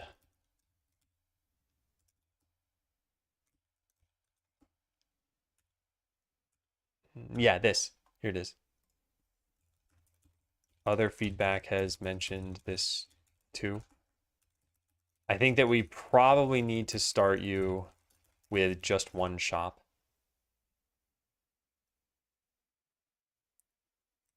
And have you build the others yourselves.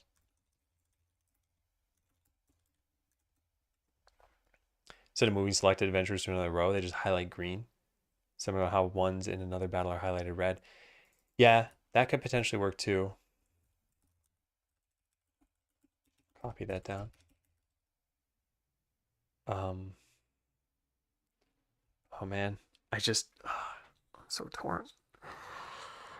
Overall, the launch is good. The feedback is good. I'm happy with everything. The thing that's frustrating me is I can't see us completing this game in 2024. Like I just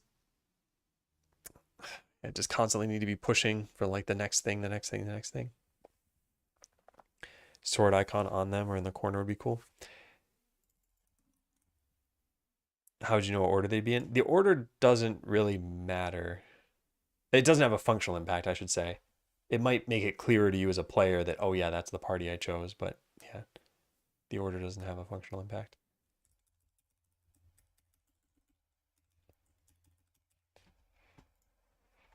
Okay, let's read this next one.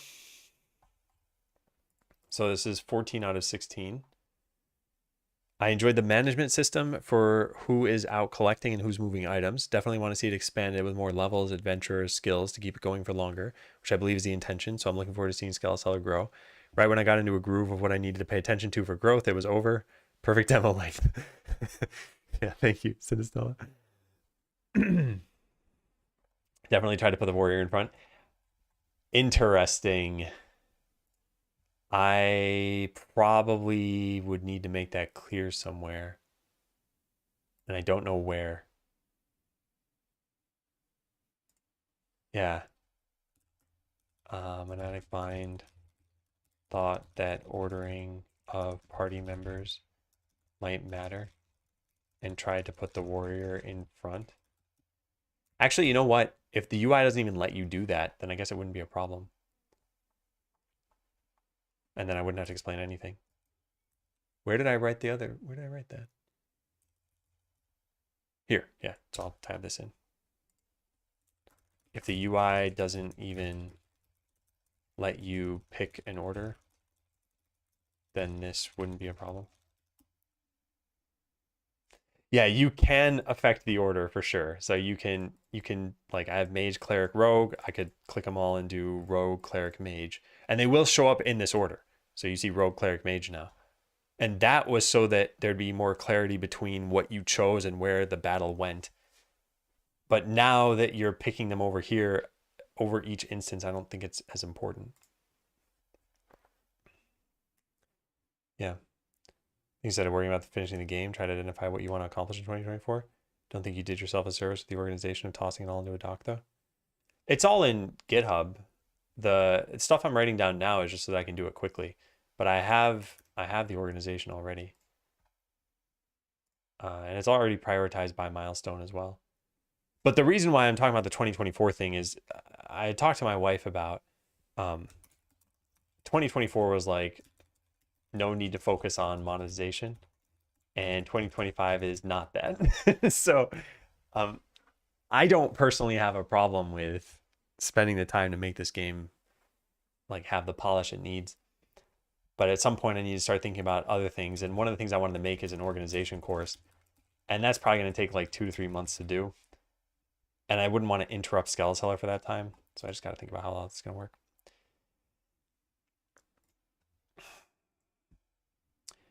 Want more colors and obvious icons? Health in red, big plus sign next to skills I can level up.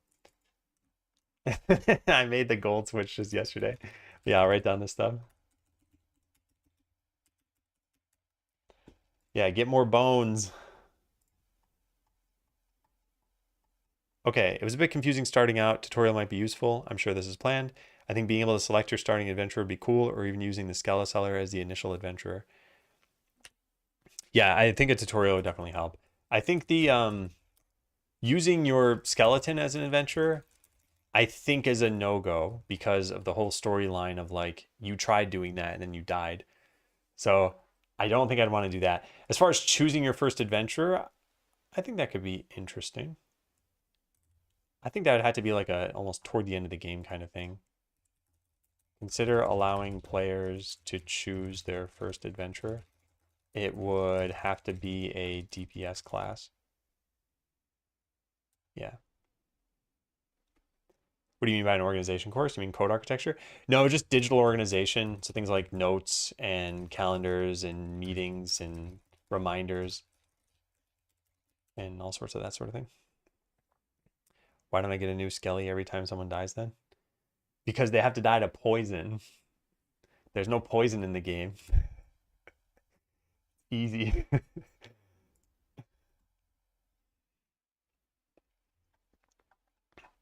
Okay, let's see.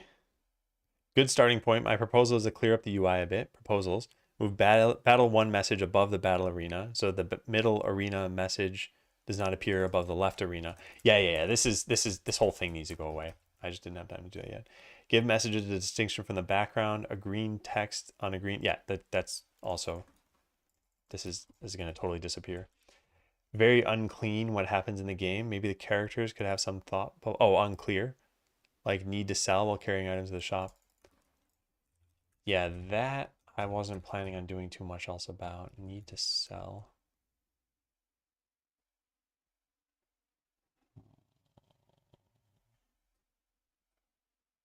Yeah, I'm not sure. I'm not sure about that one. Really like the visuals. The icon set is stunning and the visual composition is pleasing. Would be nice if items had a tooltip about value and name. Interesting. I think this is maybe the first person who's asked for item names, and I was kind of avoiding doing that. Like we have tooltips in the end of the battle for what it's worth, but there's no name. But now that I think about it, like, yeah, why not? Names are pretty easy. In fact, honestly, I think if an AI named every single item in the game, it'd be totally fine. Like, it doesn't matter if this is called minor mana potion or something, or if the AI comes with like elixir of wisdom. Yeah. So then in the game, when you grant items, would you want tooltips for those? I'm a little hesitant about putting tooltips in any world-based thing, but yeah, let me write that down. I do think this is one of those easy wins. It's like we could put item names in here. It's absolutely no problem with that. It's a string. It's easy to come up with. Hey, Pressel, you made it. Good plot hole duct tape.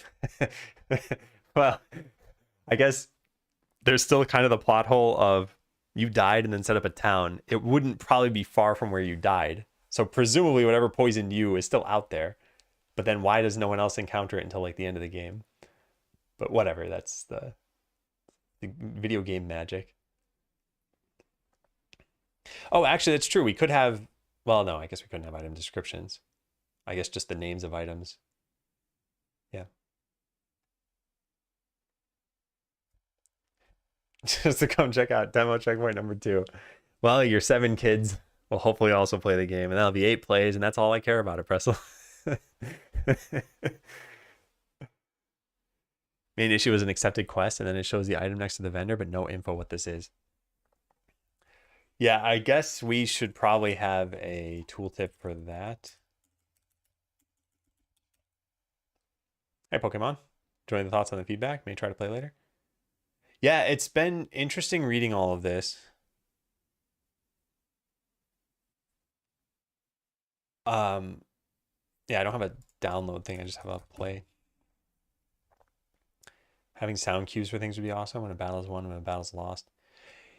Yeah, sounds need to happen as well. We're going to try to focus on music next week. Again, for anyone who hasn't already heard that, up until now, it's just been dev. That's it. And occasionally mentoring and occasionally interviews. But in the future, at least next week is going to be music. And we'll probably need to get back to it at some point. But yeah, next week will be music. And then the week after, we'll be back to development, I think. I should say coding. I guess development could also be music. So coding. Next week's music, week after that, and then week after that is probably vacation. Does it have unlimited scaling like number 1? Did number 1 have unlimited scaling? Oh, number 1 had unlimited add workers. No, this does not have anything that's unlimited. Everything is limited. Yeah. Yeah, well, part of it is I think a lot of people when they got done were like, cool, now it's time to break the game. Yeah. Okay, cool. Well, anyway, generally feedback has been, I'd say, mostly positive, which is good. I think we're on the right track for sure. We got to add a few other little things. And I think, I mean, some of these are obvious. Like, yes, there need to be resolution settings. Pretty much every game needs that. But the more to do, I think we'll try something out. And then persisting life values, I think will also be a good thing to try out. You wear the Windows Defender blocks it? Yeah, everything blocks it right now because there's no code signing on it. Persistent life values. Hmm.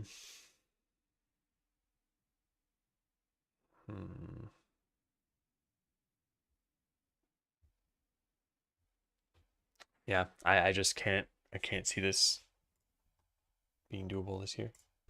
I just can't.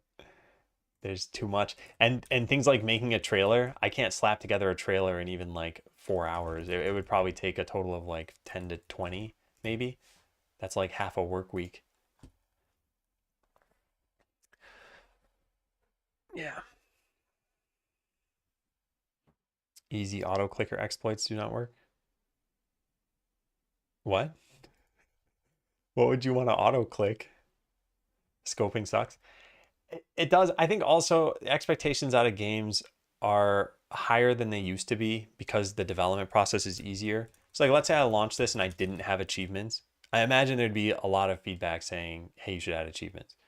So it's like knowing that that's going to be the feedback. Actually, people are pretty much already saying that. But still, let's say they weren't. You could pretty easily predict people are going to want achievements. It's like, okay, I guess we do that. Oh, and I guess actually something I didn't think about. Are they only Steam achievements? Because if you're not playing on Steam, they should notify you in the game, I guess. This is probably just for Steam. I guess let's write a consideration.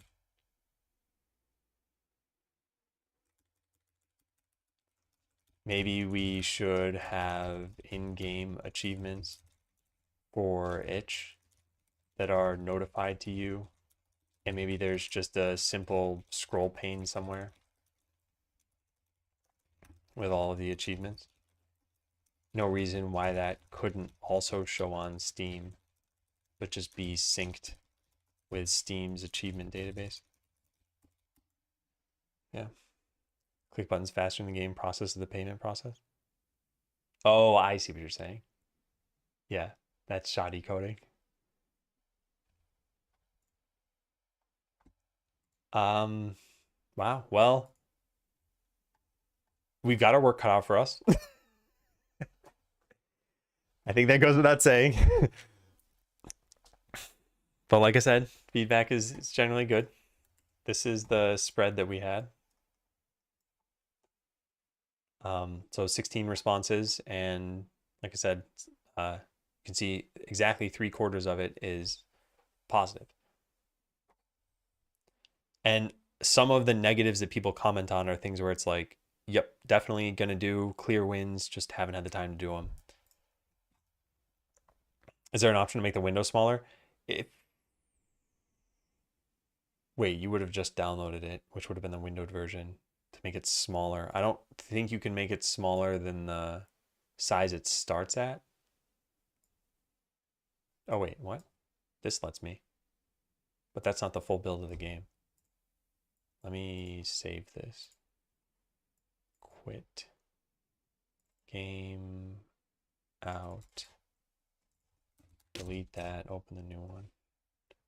Yours is windowed full screen. Oh, no, probably not.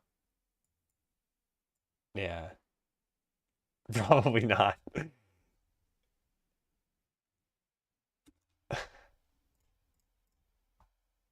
Open with the top above my monitor and bottom below my taskbar.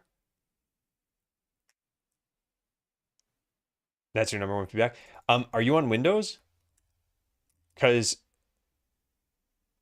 you can still end up dragging it. Yeah, Windows. Okay, if you press, I think what, Alt space and then M and then the left arrow on your keyboard and then drag the mouse, that should let you move it onto the screen if it's off the screen, and then from there you can resize it.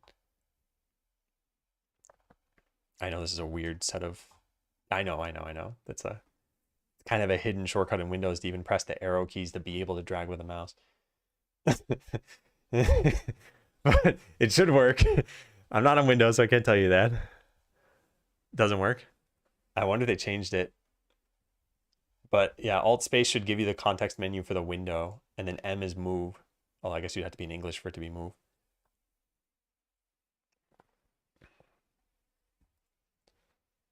I think a lot of those things are going to be fixed when we have the proper resolution settings.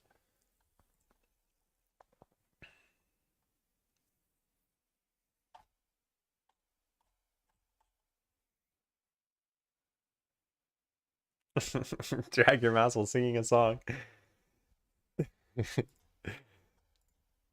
Oh, hey, we got one more piece of feedback. Multiple saves, question mark, new game. Yeah, I think the title screen will eventually have that. In fact, I don't, is that written down? I don't think people will want multiple saves when the game is launched, but they might think they want it, so it's probably a good enough reason to do it. I actually wasn't planning on having it.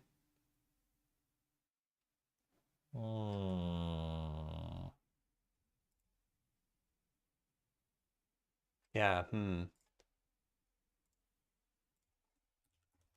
Consider allowing multiple save files. Maybe, I don't know if I want to do this, actually. Yeah, I don't think I want to do this. Consider letting someone reset their progress and fully delete their save file. I don't think I want to allow for multiple save files. At least not at first. Just because the game isn't really intended to be all that replayable. Yeah. Might have multiple people on the same machine. Does Steam do anything about this by any chance? No, you probably only have one Steam account though, because you would have bought it on that. Okay, yeah, man, you're right. Yeah. All right, take care, Duchainer. Not sure if that's how you pronounce your name, but yeah, thanks for dropping by.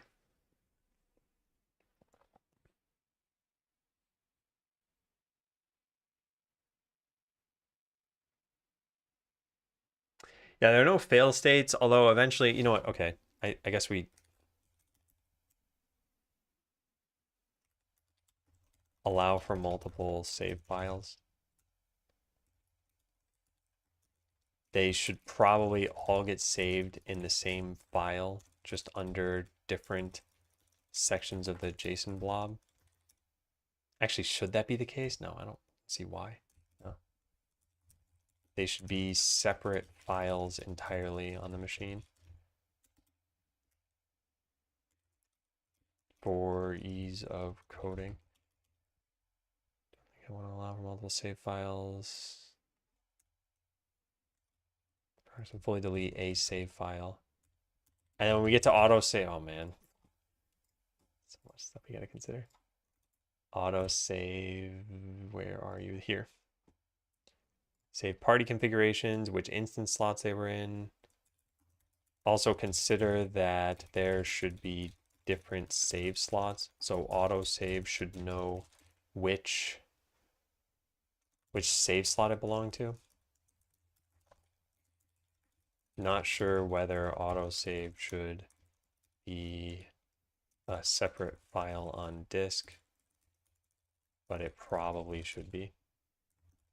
We need to make sure we don't just infinitely take up disk space though. Yeah. Hey Lana, thanks for the raid. Hey Slater. I just today, like 3 hours ago, yeah, something like that, launched Skeleseller v0.2. So if you all want to play, it is now available. It is free. You can just try it out. I have one request, and that's if you play inside the game, you can press escape. Let it load. Hang on a second. Wow, that took a long time. You can press escape and click provide feedback. It'll pop up a form. Please fill out the form. You don't need to have, you know, like super well thought out feedback or something. Just I had fun. I didn't have fun. Here's what I liked. Here's what I didn't like. That sort of thing. And for those of you who haven't seen the game, so Skeleseller is a game about hiring adventurers to do battle. They fight automatically. And when they win the fight, they will put items into your town, which then both your adventurer and you, your skeleton guy, will go and restock into a shop and they'll get sold. And you can use that to upgrade your adventurers, hire new adventurers, and go to different places and everything. And it's been in development for about 2.5 months. So there's not a ton of content. It's still very rough around the edges. You'll find UIs that are just incomplete. Sometimes I wrote notes about it, like here. More skills will be added here in future versions. And sometimes I didn't write notes about it, and you have to wonder, is this a bug? Did he just not do this? But I hope the stream went well. Welcome in, welcome in. Is it available on Mac? It's available, yeah, everywhere. Just not mobile. Is this what you can adventure capital?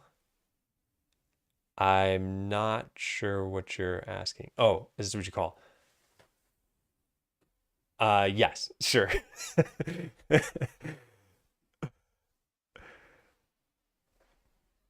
May you create a portable version where the game is stored in the same folder, then the player can create one folder per player. I think it'd be hard to do that because this will be a purchased game, and I don't think people generally touch the game files when they play through Steam. I think they just click the play button. So for the demo versions, yeah, sure, it's a game you just download and you can play, but that's not going to be the case once we launch. You have to pay. Okay, so yeah, so we looked through all the feedback that I had gotten already. Oh wait, no, there's one more piece of feedback too.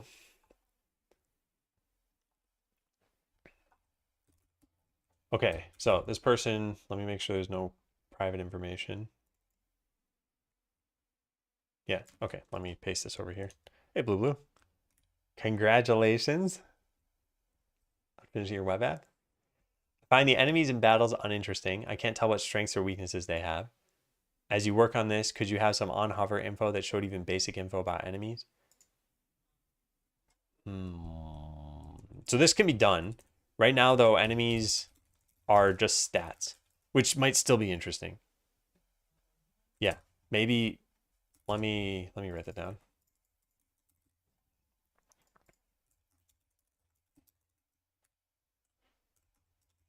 Enemies are just stats for now, but you may still want to see that information. We could also add display names for the enemies, just like someone else suggested we do with items. That way there's more flavor.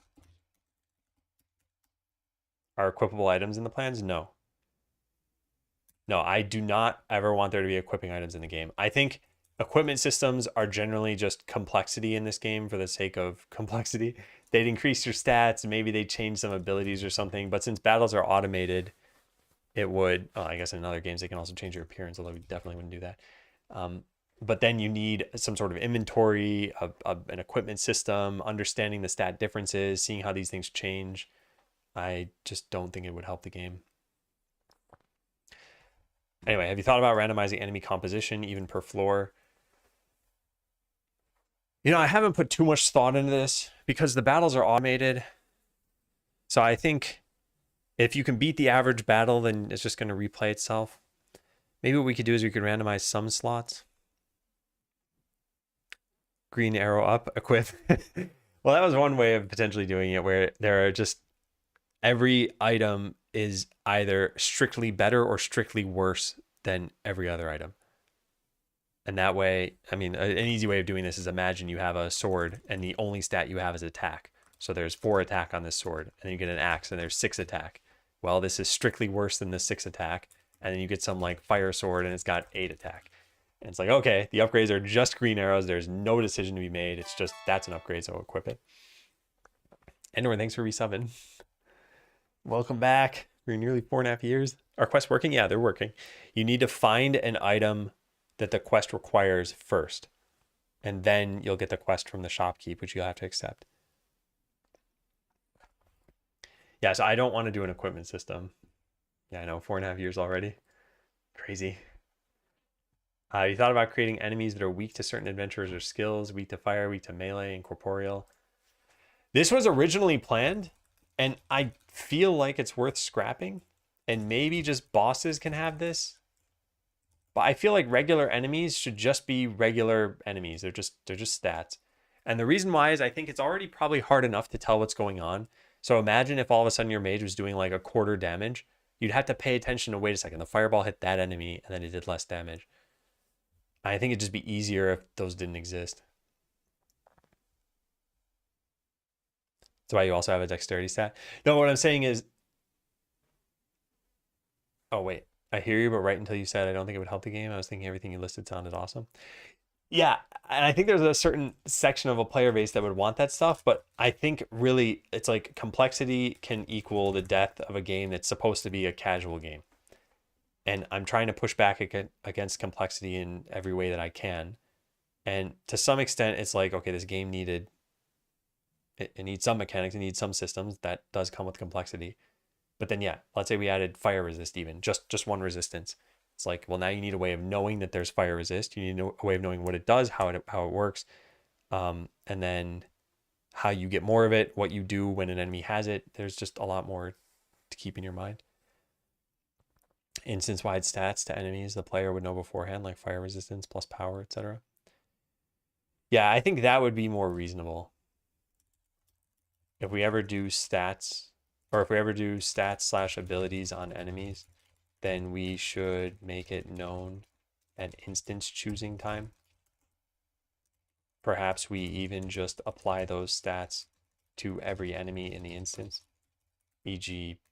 plus 10% power to all enemies. But I'm not even sure I'd want to do that.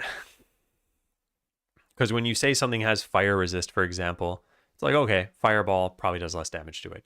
But when you say something has lightning resist, like, is it as obvious which skills do lightning damage? I mean, in the current game, yes. But like, then what, you have a holy ability or something? Hire workers is gone because your adventurers now act as workers when they're in town. And they're not always in town. When you send them to battle, they are not in town anymore.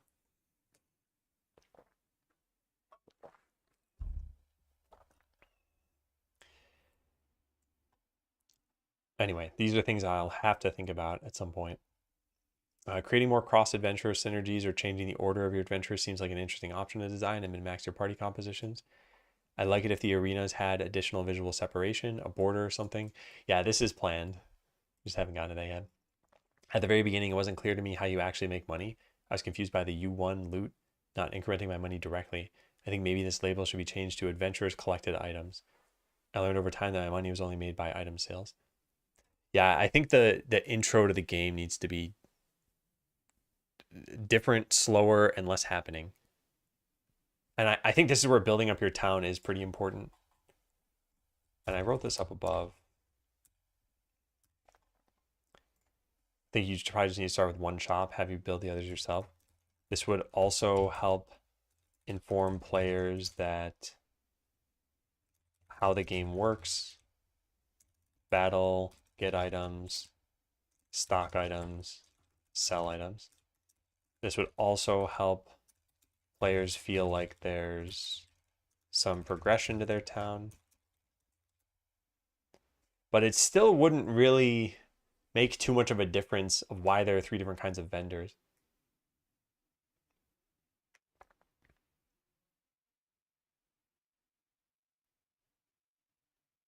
Fixed size UI borders. We can still have the borders around the instances. Like, what I was picturing is we would just do something. Where is this? I won't be able to demo this very quickly, but we just use a 9-patch rect and draw a thin border around the instance. And it should just look fine, I think. Maybe not. All right, I think my initial confusion was because I got no visual feedback upon item sale. Some floating green plus 3G on sale. Yeah, and also a sound effect maybe, like a cha-ching, you got money. How do items make it to your loot? They seem to magically appear. Yeah, like the idea for that was that ideally they would like dump out of a portal or something. But even that doesn't really totally make sense. Not sure if that would work with a sprite border. Well, so what I'm talking about here, I guess I could kind of show this. Let's just make a new control here and make a new panel container. So a panel container should have a, I actually don't know where you do this. There should be a way to set, I don't know how you do this. Godot panel container with border 9-patch. 9-patch rect. Oh, is this like the background of a panel? I think that might be how that works. Yeah, so I think we have to go into theme overrides, styles, panel. Yes, this. And then, no, I don't know. All right, never mind. I don't know what I'm doing. But I'm pretty sure there's an easy way to do it. Make it possible to equip a top hat. Yeah, but what are the stats? Like dapperness, top hattedness. When a good portion of the visual space is moving items to and fro, it's unusual. They start by just appearing. Yeah. Yeah. Respec options seem necessary to change your build and party. Yeah, so these are already in the game, and I just don't think they're clear. I've got to find some way to make this clearer. But if you ever have any skill points in a skill, you can just right click it and remove them. And if you ever want to change your party, you can just edit your party after a battle. The portal is where things should eventually come out of. And right now it's only really when you load a game that you see them come out of there. So you see them pop out of that portal. But yeah. Where'd the rest of that feedback go? Like a post-battle wrap-up that showed at least party level DPS, if not other interesting aspects. Yeah, so a couple of people commented on that. There was one other thing that was commented here. Oh yeah, that's right. It's still not clear to players how to respec. Still not clear to players that they can respec.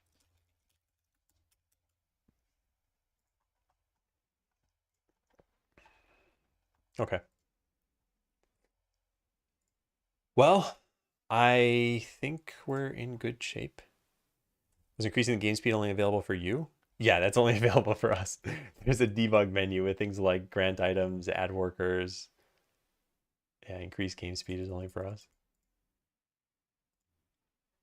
But you do have access to this, Swift Shoes, in your Skell point tree, which is not really increasing the speed, but it's increasing the speed of part of the game. Totally missed the respec part. Yeah, it's not super clear. Place a question mark with a tooltip. Yeah, I think we already have the tooltip, so if we just literally put a gray question mark afterward, that would probably help. Maybe just add a gray question mark to the UI. We already have the on hover information, so we just need to make it more obvious to the player. I also added, I don't know who even found this or if anyone benefited from this at all, but I put in some labels on the stats so that you could tell what they do and even how your level works. Because I've seen some confusion on this, and I felt like if even 1% of the player base discovers this and they're like, oh, okay, there's no experience points, then that will help. Also, now I realize that the level label expands to the end of this dialogue. That's a minor bug. Minor bug. Level label in the skill tree expands to the end of the dialogue now that I made an HBox container.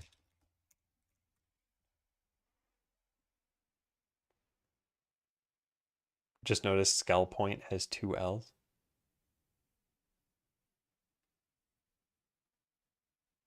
You mean that you did type an L, right? Yeah. Yeah, I kind of want to rename it to Skella points, I think. Or I don't know. Or Skell point. Because I wanted there to be still a pun that's obvious on skill and skell. And if you put the extra E, then you'd pronounce it differently. You'd pronounce it Skella points. Yeah, those are customers that you're seeing. They're just random NPCs that are wandering around.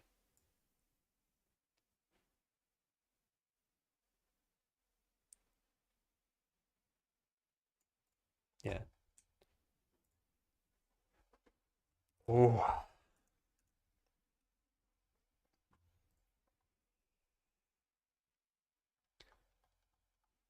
Okay. I think we have a bunch of feedback. Let me write this in the journal. Went through feedback, suggestions, and yeah, just feedback and suggestions.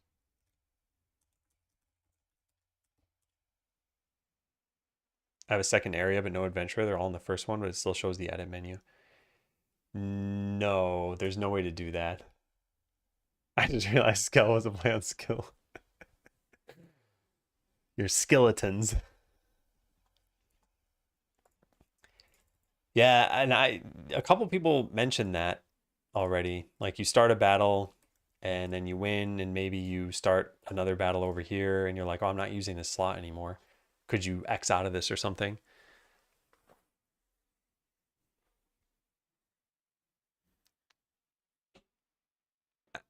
I'm I'm probably not gonna do anything about that at first. Maybe we'll just see where the game lands eventually. Yeah. Not sure. Would it make sense to clear it after 30 seconds? Of you just not touching it? Maybe. I guess the problem is we have just a blank screen there otherwise. That just says start battle. I feel like at least having this show that you did something, like you caused this state. And I think maybe people might only want to get rid of it for now because you don't need 3 battles. But in the future, well, you'll just hopefully need 3 battles going at once. And then you'll just be using this space.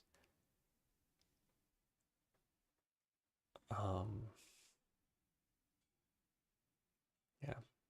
I don't know. I'll have to keep an eye on that. But given that people are commenting on it now, I think that if it's bothering them in the future, they'll probably comment on it then as well. Man. Yeah. So I guess in the end, I feel a mixture of stuff. Happy that people seem to generally like the game. Yeah, happy that we have a good amount of direction, and scared about the timeline. 2024, can it even launch in this year? To unlock the ability to hire more adventurers and continue leveling them up. You probably could.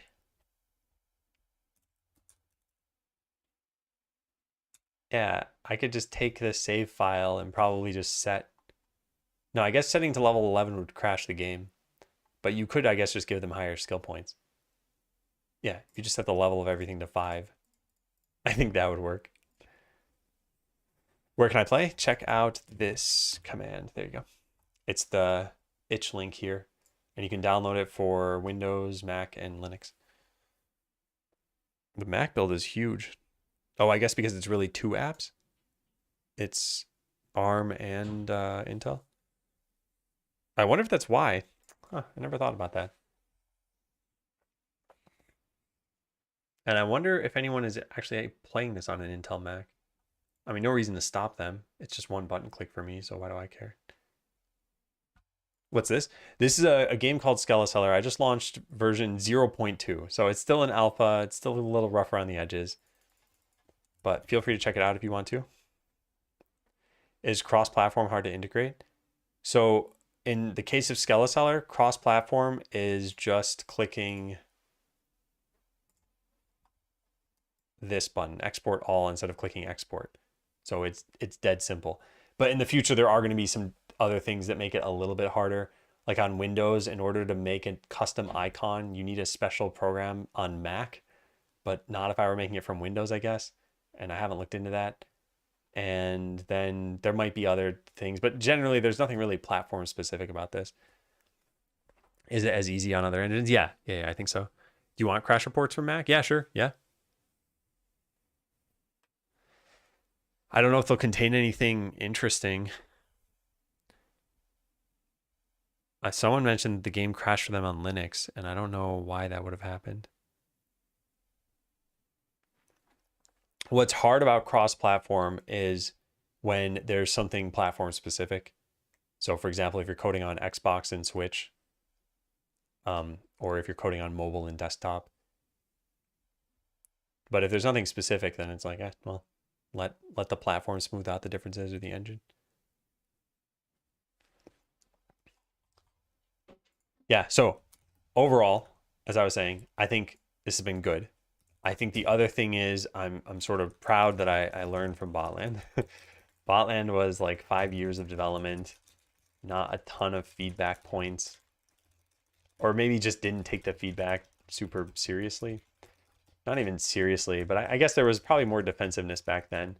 Whereas now, if someone's like, hey, the game sucks, I'm more open to like, okay, well, what didn't you like? How could we address that? And I think that no matter what game you make, no matter how good it is, there's always gonna be someone out there who doesn't like it. And everybody already knows this. Everyone says you can't please everybody. But it's hard to differentiate when you have a small amount of feedback. Is it just one of those people, or is it an actual problem? And I think if you don't zoom out far enough, it's easy to just be like, well, those are the people who wouldn't have liked the game anyway. So I hope I'm better about that right now. But at the very least, I've clearly learned from just the development process. And as I mentioned earlier, and I looked at the VODs, like day 37 of Botland was some pretty rough looking graphics shooting squares at each other. I think there are also people that are supporting you, and this is not their style of game. So you have to tease that out too. Yeah, I think so. And that was why this question that I have in the summary is really important. How did you find out about Skeleseller? Basically, everybody found out about it through me. And that means that there's already going to be some bias there. At some point, we will do an open round of feedback. I will try to submit this a little bit wider. I'd love to see how much HP the adventurers had left at the end of battle. Yeah, we're probably going to make it so that life persists at the end of battle. So when they end with 17 life, they start the next battle with 17 life. which means you would probably just die immediately. So healing will become important. All right, I should probably get going. I've streamed for 4 hours and I think I took one break, and I think that's going to be it for today. I didn't really get to the celebratory aspect, but I will probably look at that more on Monday, which is just, this is a lot of work for 2.5 months. We made a lot of progress and we're on the right track. I think that's great. Stream itself is also important because people generally feel more skeptical about downloading my game. I agree. Yeah. Especially when you have to bypass any security notifications. Yeah. No stream 2 for today. I think my BF play next time for a fresh perspective from a non-viewer. Yeah. I would say, I don't know what you mean by next time, but I would say let's wait for like a checkpoint 2.5 or something maybe, or checkpoint 3. I think that would be really helpful because that way I'm getting different feedback from what we're getting now. But yeah. Next time you do feedback. Yeah, cool. Yeah. Yeah, I think that'll be good. All right.